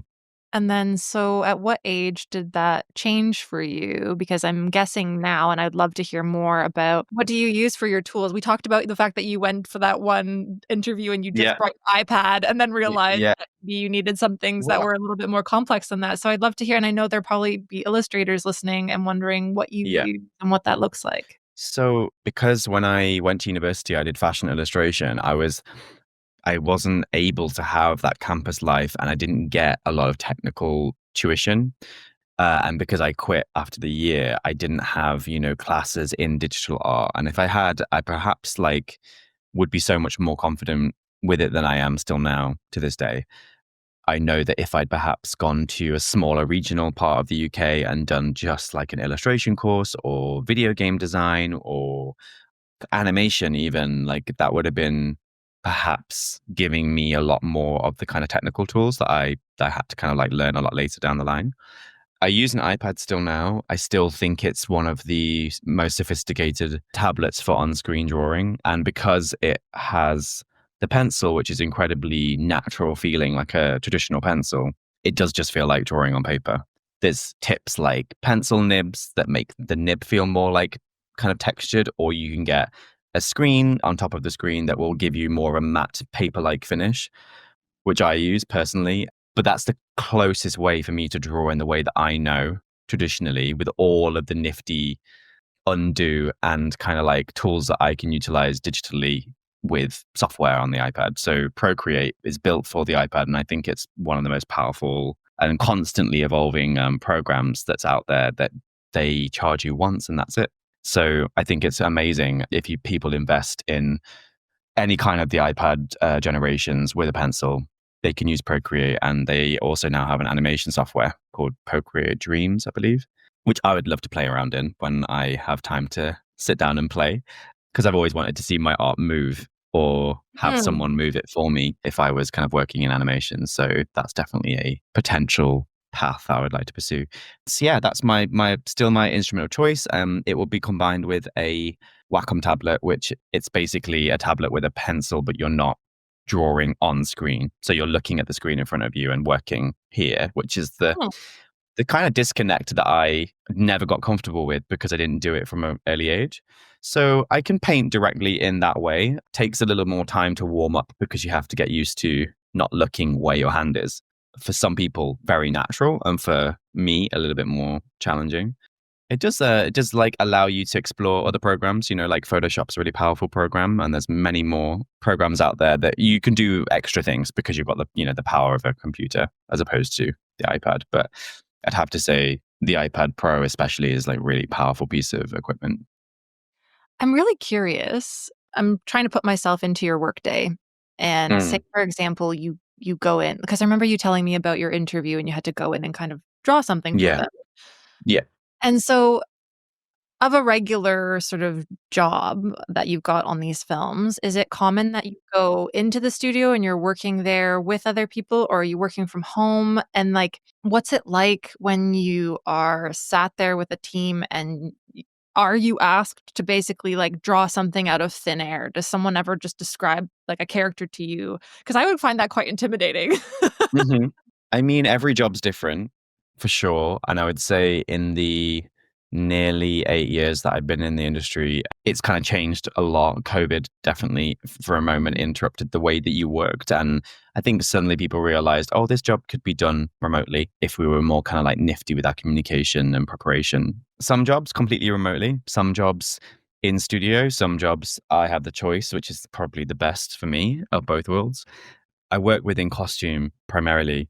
And within costume, you have so many different disciplines, people that are more makers, people that are designing, people that are assisting designers or researching, people that are just coordinating everything to happen, but they're not picking up a needle and thread, a Mm. pencil. They're not doing any of that. They are just helping you get what you need. Costume buyers as well that are like buying fabric and sourcing fabric and materials, anything from special glues and adhesives to nails and rivets. So there's so many different disciplines in one space, and I think more so perhaps than other departments. Therefore, your needs and the environment you like to work in can be quite different person to person. And I'm getting better at maybe voicing what works for me. I like to just create a little kind of nest. If it's darker, great, just because light doesn't help with screens and I like to be able to see what I'm doing. Doesn't necessarily have to be quiet. I don't mind background noise because you'll drown it out anyway. Some designers come with designs to me. They're very, very specific. They know exactly where that button is going to sit and what the sort of size should be, the distance it's going to be. It's all about the proportions and lines. That's the most important part for them. Other designers are a little bit more free and they kind of have a general silhouette and they have one piece of inspiration and it's a hat or it's a kind of collar shape that they love in something, but they haven't necessarily thought it out from head to toe. And that gives room for movement and room for play. Sometimes people come with references and it's pretty much the same thing, but we're going to tweak it. And we're going to change this little element of it. Here's a starting point, but we need you to fill in the blanks. Or sometimes it's, this is basically it, but we need it in a different kind of colorway, in a different kind of fabric, and it's sitting on this different body type. I do like the process of being able to go away, look for research first and things that are going to help me fill in those blanks and get me excited about the costume or the thing I'm going to draw and think about how is it going to look, because I don't know if every other artist would agree with me, but it's very difficult to start drawing until you can see it 80% in your mind's eye already, because you're basically just starting to draw and then you don't know where your hand's moving to if you can't see it. And that's the hardest part, I think, when it's not been thought about and then you can't imagine it. That's the hardest struggle I have, I think, day to day in work. But when I can see it, I'm just trying to figure out the best way to illustrate that and the best way to get it represented on the paper or on the screen. In this line of work, it's kind of like you're the conduit to communicate these key points. And sometimes that's a part of like the briefing with the designer is what parts you need to see. What's the most important thing that you need to get across in this? Is it the textural kind of quality of it? Is it just the silhouette? Is it this detail here you want to focus on, and the rest of it you want to be left quite open to interpretation, because actually we're going to go on a journey when it comes to the fabrication of that costume, and we want that kind of room to play without being penned down to exactly what you showed the studio. But yeah, very different every time, very varied, which is quite nice because it means that every day feels fresh. You were talking about, being in the office or in the studio and noise happening, and I was picturing you as the little kid with the movie in the background. It's obvious from our conversations that nostalgia plays a big role in your life, not only in terms of the way that you create your art and your illustration, but also the way that you create your space. And actually, your life seems to sort of bounce off of these reflections back into the past. I'm just curious whether that's something that you're aware of on a daily basis, or is it something that's kind of come out of having this conversation or some other conversations that you've had? Perhaps just reflecting on the work process and maybe what inspired me to be doing what I do now. And it's hard to describe something you've only ever known yourself to just have always done. I remember drawing as a kid, like on anything and everywhere. I didn't even realize I was doing it. I would just go on autopilot and I was doing it. Perhaps I reflect on that because this has been a constant in my life since as long as I can remember. But now it entered back into my life, in my adult life, to become the thing that also helps support me and generate an income and a future. So I perhaps always want to kind of honor that where it's kind of come from every time I sit down to do it. It's really important for me that I don't create a relationship where it's simply a way to get paid. Mhm. There's definitely jobs where it feels more like that because I'm not so emotionally invested or inspirationally invested in that project. But yeah, I kind of make a conscious effort to remember where it's come from. And perhaps that's why that always still lives quite alive in the way that I approach my work. Mhm. Yeah, and I think that will actually probably resonate with a lot of people listening because I think more and more people are trying to create livelihoods from things that they love, which is fantastic. Yeah. But there can be, there's two sides to that coin, right? Where we can sometimes fall out of love with those things Mhm. because it becomes our bread and butter and our paycheck. And it's Yeah. good to be cognizant of that and in that awareness every time that you can to reflect on, how do I keep the magic of this thing, the joy Yeah. of this thing, the why I was so into it as a kid. What did it do for me? How did it make me feel? And I guess that's like Yeah. one of those things that I always love to hear, especially from really creative people who have something like this that's been a through line in their life since day dot. If you would be willing to take us there, what does it feel like when you are fully in flow illustrating? Like I know this from my own experiences of doing things like Mm. recreational activities where it's almost like everything else disappears and you're Yes. just doing exactly what you're supposed to be doing in that moment. And I would love to hear from your side what that feels like. There's like a contentment to it and a satisfaction at exactly the same time. So you feel content and it feels easy, but there's a satisfaction for me, obviously, what I could see. And maybe it's changing on the screen or on the paper as I'm drawing, but that's there. That's exactly what I wanted to create. Just like you said, everything else goes away. It happens quite quickly. I find that illustrations that I'm fully into surprise me how quick they happen because it's just all there. And it's the opposite when I can't see it and when I'm not feeling what I have to draw. Even if it's not about not liking what I've got to draw, because I've drawn, makeup concepts for zombies and I'm looking at like skin diseases.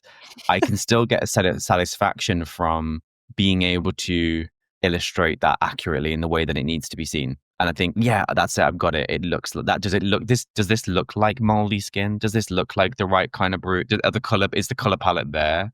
Like, have I indicated that enough? Does that little stroke of light there? Is it the missing piece to finish what it is that I need? So it's not necessarily about liking it, but it's about it just ticks the boxes of what I needed to do. And when I'm not feeling it and when I don't know and I can't see it, it feels like such a struggle. And then that's when you start questioning. I can't even draw. Like, kind of, why am I doing this? And I know that many other artists, I think, would be able to resonate with that. I thought to myself, it's one thing to say, oh, I'll do this. I need it for the money. It's another thing to be asked as a creative to do something that's not in your wheelhouse. It's not in your mood board. It's just not there for you whatsoever. And then have to still try and create that thing. And the only motivator for that is money. It does not come easily. Mm. And the best thing I think you can do as an artist is to keep doing the things that you love and the things that inspire you and the things that you like to look at, whether that's crafting a style of you draw cute baby pandas in the most gorgeous way and you put them in a little setting in a Japanese garden, or you put them on a roller coaster in San Francisco, like whatever it is, that's what you love to draw. And then if people think, oh my God, that's so cute, I'd love an enamel pin badge of that, and you can make a business of that, then that's the best way to work. And the only way to really keep doing that is just to keep creating that and not think about the money as the forefront part of why you're doing it. For me, I constantly loved looking at badass women. It was always superheroes. It was always characters from video games, but they were always strong. They were always sexy. They were always powerful. It's not like a hard thing to believe that the young gay kid wants to be the strong female archetype in the choice of characters. But that's what I was always drawn to, and that's what I always drew. And like, it was how I then got presented with both superheroes or strong female characters, like drawing for Maleficent, my first job, and getting the villain, and then actually getting to work on Maleficent as well. That's like a gay kid's dream come true, as well as me as an adult's dream come true. But you're basically constantly doing still the thing it is that you loved always. And finding the audience comes kind of later, I think. And that's kind of like across anything, I think, like music, any kind of like art form. You create the thing that you love, and then the people find it, rather than you find the people, ask them what they want, and then you create that. And I've kind of learned that. I learned that very late. So now I don't do commissions of babies or pets or, unless it's something that I want to draw. If it's like something I was like, I want to draw a Siberian tiger, great. And then if somebody happens to love Siberian tigers, that's how that should work. I kind of discovered that quite late, I think. And it was somebody else that actually told me that, a friend of a friend who's a painter. And she was like, I don't do pets and I don't do babies.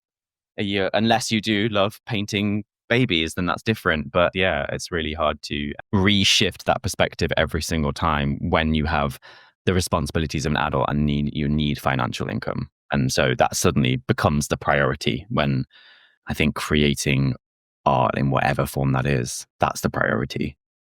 Yeah, and I was going to just echo your sentiment there about, I think that this applies across so many different things, not just professionally, but personally too. It's kind of the same as if you don't show up as who you are, then people are going to like you or not like you based on not who you are. So Yeah. same with the work, if I show up and I make what I think you want, then the things that I'm passionate about that I actually want to be doing, people don't know that I do that. So it's Yeah. kind of this like, catch 22 that Yeah. we all have to find our own pathway to being brave enough to show up both personally and professionally as exactly who we are, authentically doing what we love to do, and trusting that as we continue to do that, we continue to show up, that the right people will find us, the right opportunities Yeah. will come forward. And, Yeah. that can feel very intimidating when you're first starting out. You don't even know how to value yourself. How many creatives or just people in general have you talked to who do so much for free at the beginning because they're just so Yeah. desperate to get any kind of gig, basically? And it's not to say that there isn't a space and a time for that. As I said, everybody finds their different pathways to things. I certainly had to do that too. When I had my film company, I did things for free to try to build up a portfolio. Yeah. But I think that it is the beauty of maturing within a career, maturing Yeah. within a pathway is you get to a point, I think, where you just decide, okay, maybe I just really need to go for it now. Maybe I do need to be willing to take the hit financially for a time, Mhm. knowing Mhm. that I can always go back. I can always get another job or take the opportunity that maybe doesn't make my heart sing, but will pay the bills. But if you can try to do even like 75% of the time, the focus is always on prioritizing what Mhm. feels good. Mhm. I just think that that's kind of what came to mind when you were talking about that, and it's something that I've been trying to do in my own life, and I'm sure people listening might like just to hear that it's not linear.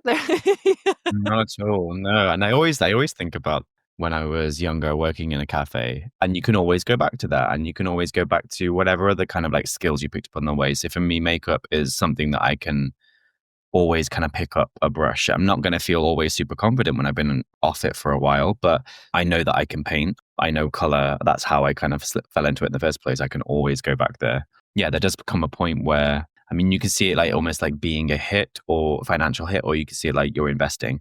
So it's like Yeah. at some point you have to leap slash spend before you see the return. But every time I bought a new bit of equipment or a new bit of software, or even now, like I want to invest in like more digital art tutorials just to kind of like feel more like I'm shaking stuff up and trying some other person's method of painting. It's an investment in just, I guess, being better, but also being more confident, feeling like you have more things in your skill set and toolbox to pull out when they're needed and apply them when the opportunity presents itself.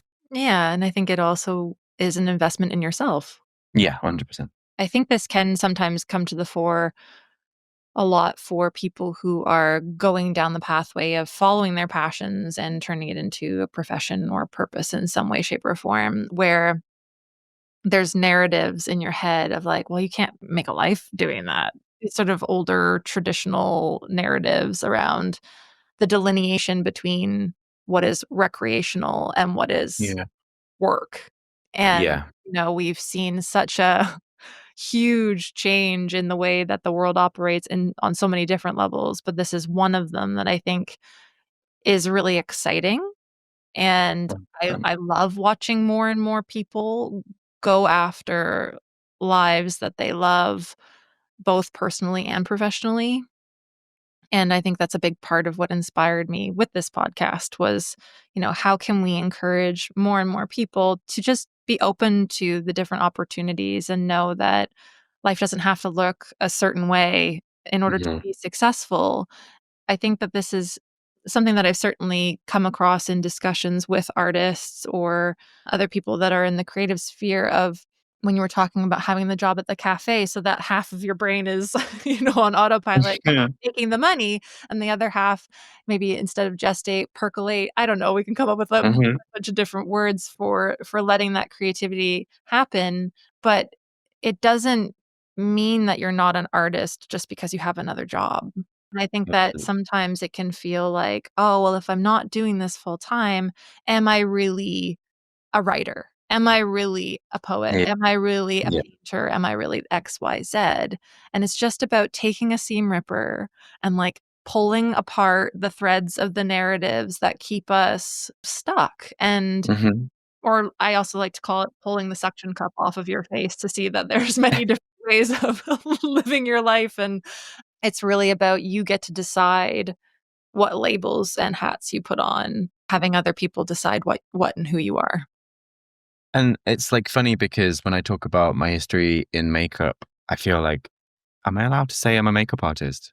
Or I Mm. was a makeup artist just because I don't still do it now or don't do it as often as I did. It's almost like we're not allowed to sometimes say we are that thing unless it is the career, unless that's what you're going to write on your LinkedIn profile. And because then it has to come with a certain amount of prestige and professionalism, like a certain level you've achieved. And that's when you are that thing that you say you are. I always catch myself saying, yeah, I used to be and then think, well, if you ask me to pick up a brush now, I could still be a makeup artist. So I guess I am a makeup artist. I'm an artist that paints on a face, paints on a digital screen. It's sort of one and the same to me. You were talking about like those blocks that people have. I remember a friend of mine in the transition period between going from makeup and going back to illustration, she put me on a book called The Artist's Way by Julia Cameron. And it's basically a self-help book that helps you break down and rediscover the artist and the confidence that you need as to be an artist in whatever guise that is. She's lived by this, and she's out there helping artists create work by finding that inside and not living by those sort of, like you said, those self-imposed narratives that stop you from doing things because for whatever reason. And she says she's essentially an advocate for artists. Her name's Lavinia, or Liv, and she will help people do that. So it literally helped me kind of go back to that rediscovery of what it is that I love to do and kind of what I got from that. This whole conversation actually circles back to something we covered earlier about, I almost wonder if everybody should read that book, because Yeah. I remember when I asked you, do you think we're all creative? And I think that there is a part of us all that is. And if we could give ourselves more permission to be curious, to be experimental, to try different things. I love what you said earlier about being a conduit, right? Like being a channel for whatever wants to come through and come out onto the page without so much of the limiting belief around, oh, it has to look a certain way in order to be of value. Or in the last few years, been rediscovering my confidence to even put a paintbrush on a canvas without being like, what if it goes? Yeah. Who's watching? Yeah, who's watching? And I realized, it's me judging me. And 100%. for what purpose? It does become, obviously different if you're doing it for personal enjoyment versus professional career. There is a difference there. But I think at the core of it, it's just about contentment and satisfaction. I love the choice of those two words, because you could easily think that those words mean the same thing, but they don't. I like to encourage everyone through this podcast or whenever I'm in conversation with them is just people to sink into what it feels like and try to put language to it. Because the more that we do that, the more likely we are to be able to remember how to get back to that place. And I think when we were talking, much, much earlier in the conversation about nostalgia for you and wanting to return back to that feeling of being carefree, like how you felt when you were a kid. I think if more of us could spend some time, doesn't have to be a lot, but every day, I mean, I love to say forever 5, in that feeling of openness that we had when we were kids to just try things a little bit more. Yeah, I think it's such a powerful place to be. As you're talking about it, I'm trying to picture, it's funny, my mind wanders and I'm picturing the things that remind me of childhood. And it's really interesting the things you said about who's watching, like, why are you not doing that? Things that feel natural to me are running fast. I don't know why I was always good at it. I just loved the feeling of running quickly. Maybe it's because I wanted to be Chitara from the Thundercats, or maybe it's because it reminds me of the animation of Pocahontas running is so ingrained in my memory of her running through the woods and running through the forest, pretending that I have gorgeous jet black hair like blowing in the wind. But it just feels natural to me. But then now I don't run anywhere quickly because I think, well, people think, well, why is he just sprinting down the street? What is he doing? But that's just something that feels incredibly natural to me. And I guess contentment feels like peace. It feels right, but then satisfaction is like, not only does it feel right, it's kind of paying back to you to do that thing. It's like feeding you, I guess, in a really cliche way. It's like nourishing your soul. Cliches exist for a reason, so 100%, yeah. Part of our common humanity and the ways that we connect with one another and understand each other better, right? Cliches play a powerful role. Yeah. And just to circle back to what you were saying about maybe it is constant harkening back to childhood. I draw really well at nighttime.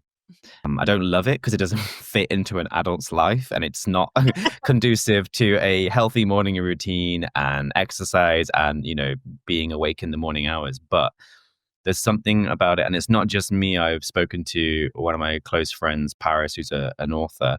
She writes better at night. And we were saying there's something about that quiet when everyone else is asleep. And also, I remember this as a kid because I was told, go to bed, you gotta go to bed now. And I would sometimes like have a torch and my pad under my duvet trying to still draw, wanting to rebel as a kid naturally does want to. But yeah, there's something about the quiet of night. There's no app notifications. There's no emails coming in. No marketing emails come through at like 2 a.m. No one's asking you questions. And it just feels like everyone else is quiet. And therefore then I can now do my thing. It's kind of bonkers sometimes how quickly, again, the work can come out at that time of night and effortlessly until obviously my eyes start closing and then the brain just shuts down completely and the pen definitely something that again just goes back to the same point. You can see a mirror and then, like you say, a reflection of where this has happened before. A lot of this is just encouraging me to think back more on the things that come to me naturally and where can I invite them in a little bit more in my daily life and really reflect on what does that feel like when I allow myself to do that. It's almost like, as adults, we have to give ourselves permission to do Permission, these yeah, things. 100%. And I think the more that we do that, then the more we open ourselves up to having more fun, knowing yourself, and maybe just softening the experience of adulthood a little bit sometimes. 100%, yeah. I think like one thing I definitely remember putting in a dating profile was someone who's not afraid to be a little silly. Mhm. And I guess I find that difficult, but it's essentially confidence to just be yourself because Right. you're not really caring whether you look stupid or silly in front of other people. And that's a confidence thing. It's kind of crazy the passions and interests that people keep hidden. And then when they tell you, there's almost like this shock revelation because you never heard this person talk about that they love dancing or they love singing or they love writing poetry or watching cartoons. Like they never talk about it. It's really baffling to me that we keep that hidden. And there's a shame to it as well because it's like, why are we keeping it hidden from other people if I'm not Mhm. giving it any air? Yeah, and it makes me think about, that period of time when you're going from childhood into adolescence. There seems to be a shift where all of a sudden it becomes weird to be really into anything. The apathy of teenage life to just not care and not want to show that you care about anything. Well, and I think that there's a part of it that's maybe a survival mechanism to just get through your teenage years. You're like, "Oh, I Mhm. do just there's a part of me that needs to just switch off because everything is a bit too much." And then as we get into adulthood and we, I don't know, give ourselves more of a chance to rediscover some of those things behind closed doors, we're like, "Oh, okay, well, Yeah. maybe I'm gonna, No one's watching. Now I start doing can. that again," right? Yeah. And as you said, there's this sort of shame element that comes from that period of time. And being an adult, I just feel like I'm a kid who's kind of making it up as I go along. I'm like, everybody seems like they know what they're doing, but are we actually just a bunch of kids that are pretending Mhm. a lot of the time? 100%. And, Yeah.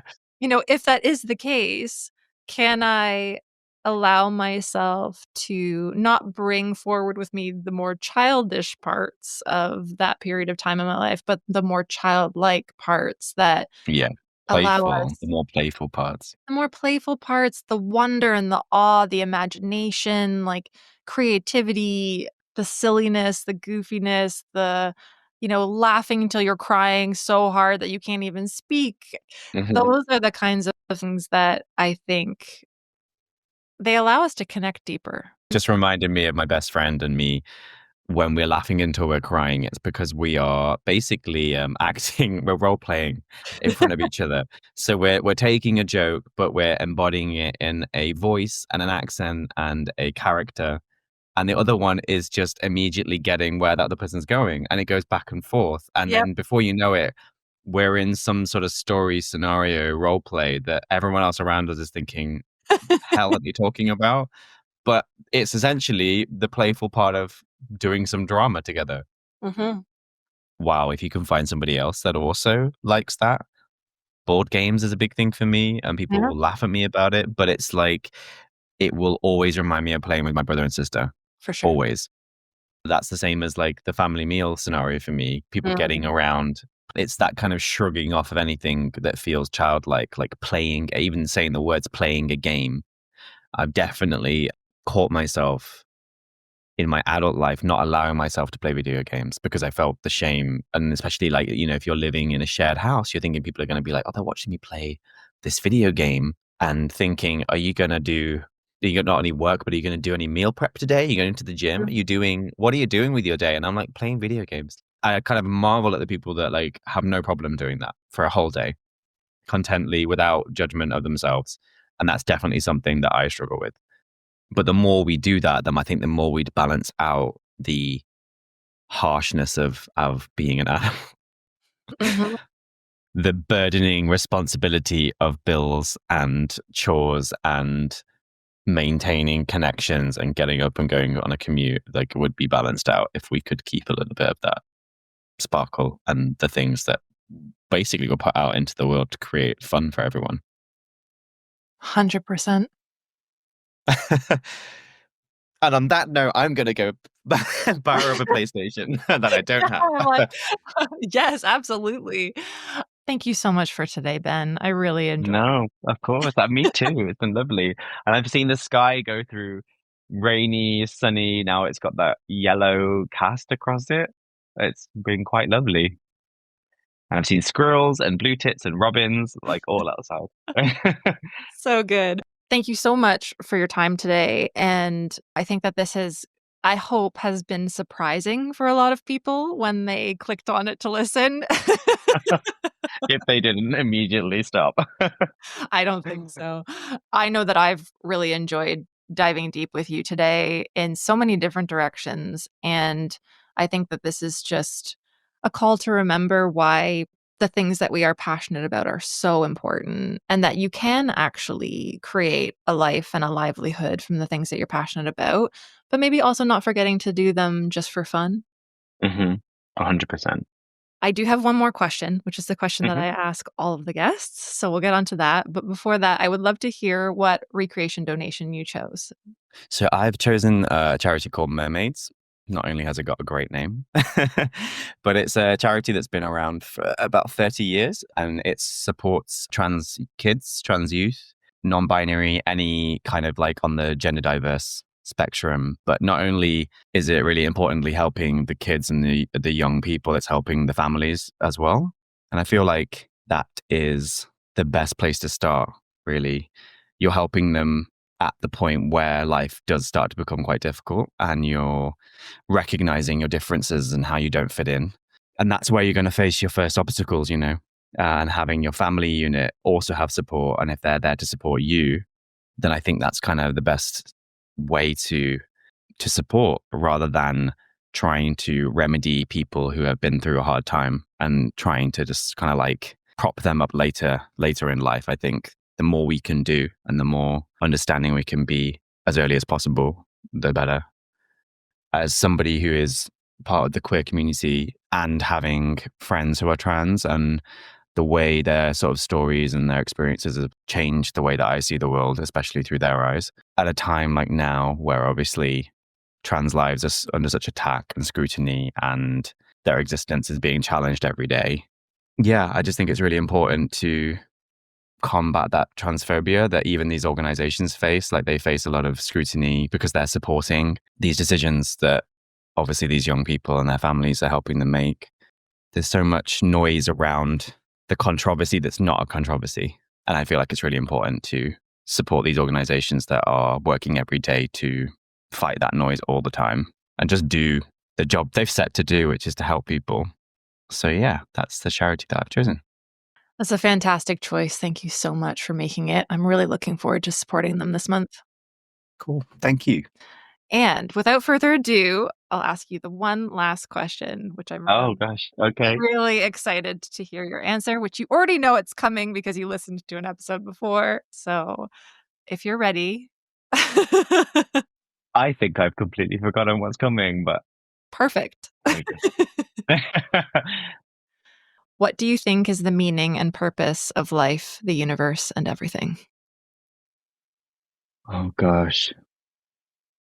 I would say From our perspective as a human, I would probably say it's to feel everything that we genetically and biologically and spiritually are capable of feeling, to leave no sort of stone unturned there, and to feel everything, the good stuff, the bad stuff, the bad stuff that makes us thankful for the good stuff.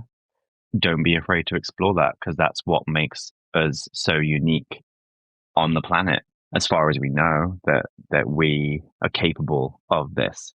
Memory, feelings, dreams, the effect we have on others. So yeah, I would say feeling and emotions, to feel everything. That's an awesome answer. Thank you very much. Appreciate Oh my it. All the answers are so different, and that's what I absolutely love about that question, because they're always an I, invitation for each of us listening to just, "Oh, does that feel true to me?" I think such a vast question ends up making you feel incredibly just small, and therefore, okay, so what's the most human thing you could do? Is just Mhm. be a human. Well, and that's what I think is the beautiful invitation of Mm, conversations about existence and yeah. being here. Does there even need to be a purpose? Like, we can go down so many different routes with it, and none of them are right and none of them are wrong. Like, this really harkens back to what we were talking about earlier. Is It's about the spectrum of being, just Hmm. allowing all of these things to exist at once, which can be very overwhelming, but it Of can course. also be extremely liberating, and it can allow us to give ourselves permission to be present with some of the bigger questions about who we are and why we're here. But then, as you were saying, also grounding down into the reality of just being human in this Yeah. body and feeling all of the things that it is possible to feel. Agreed. Thank you so much, Ben. I've Yeah, really, thank you, Jen. Thank you for doing the podcast, because I think it's quite incredible and very unique. thank you. I really appreciate that.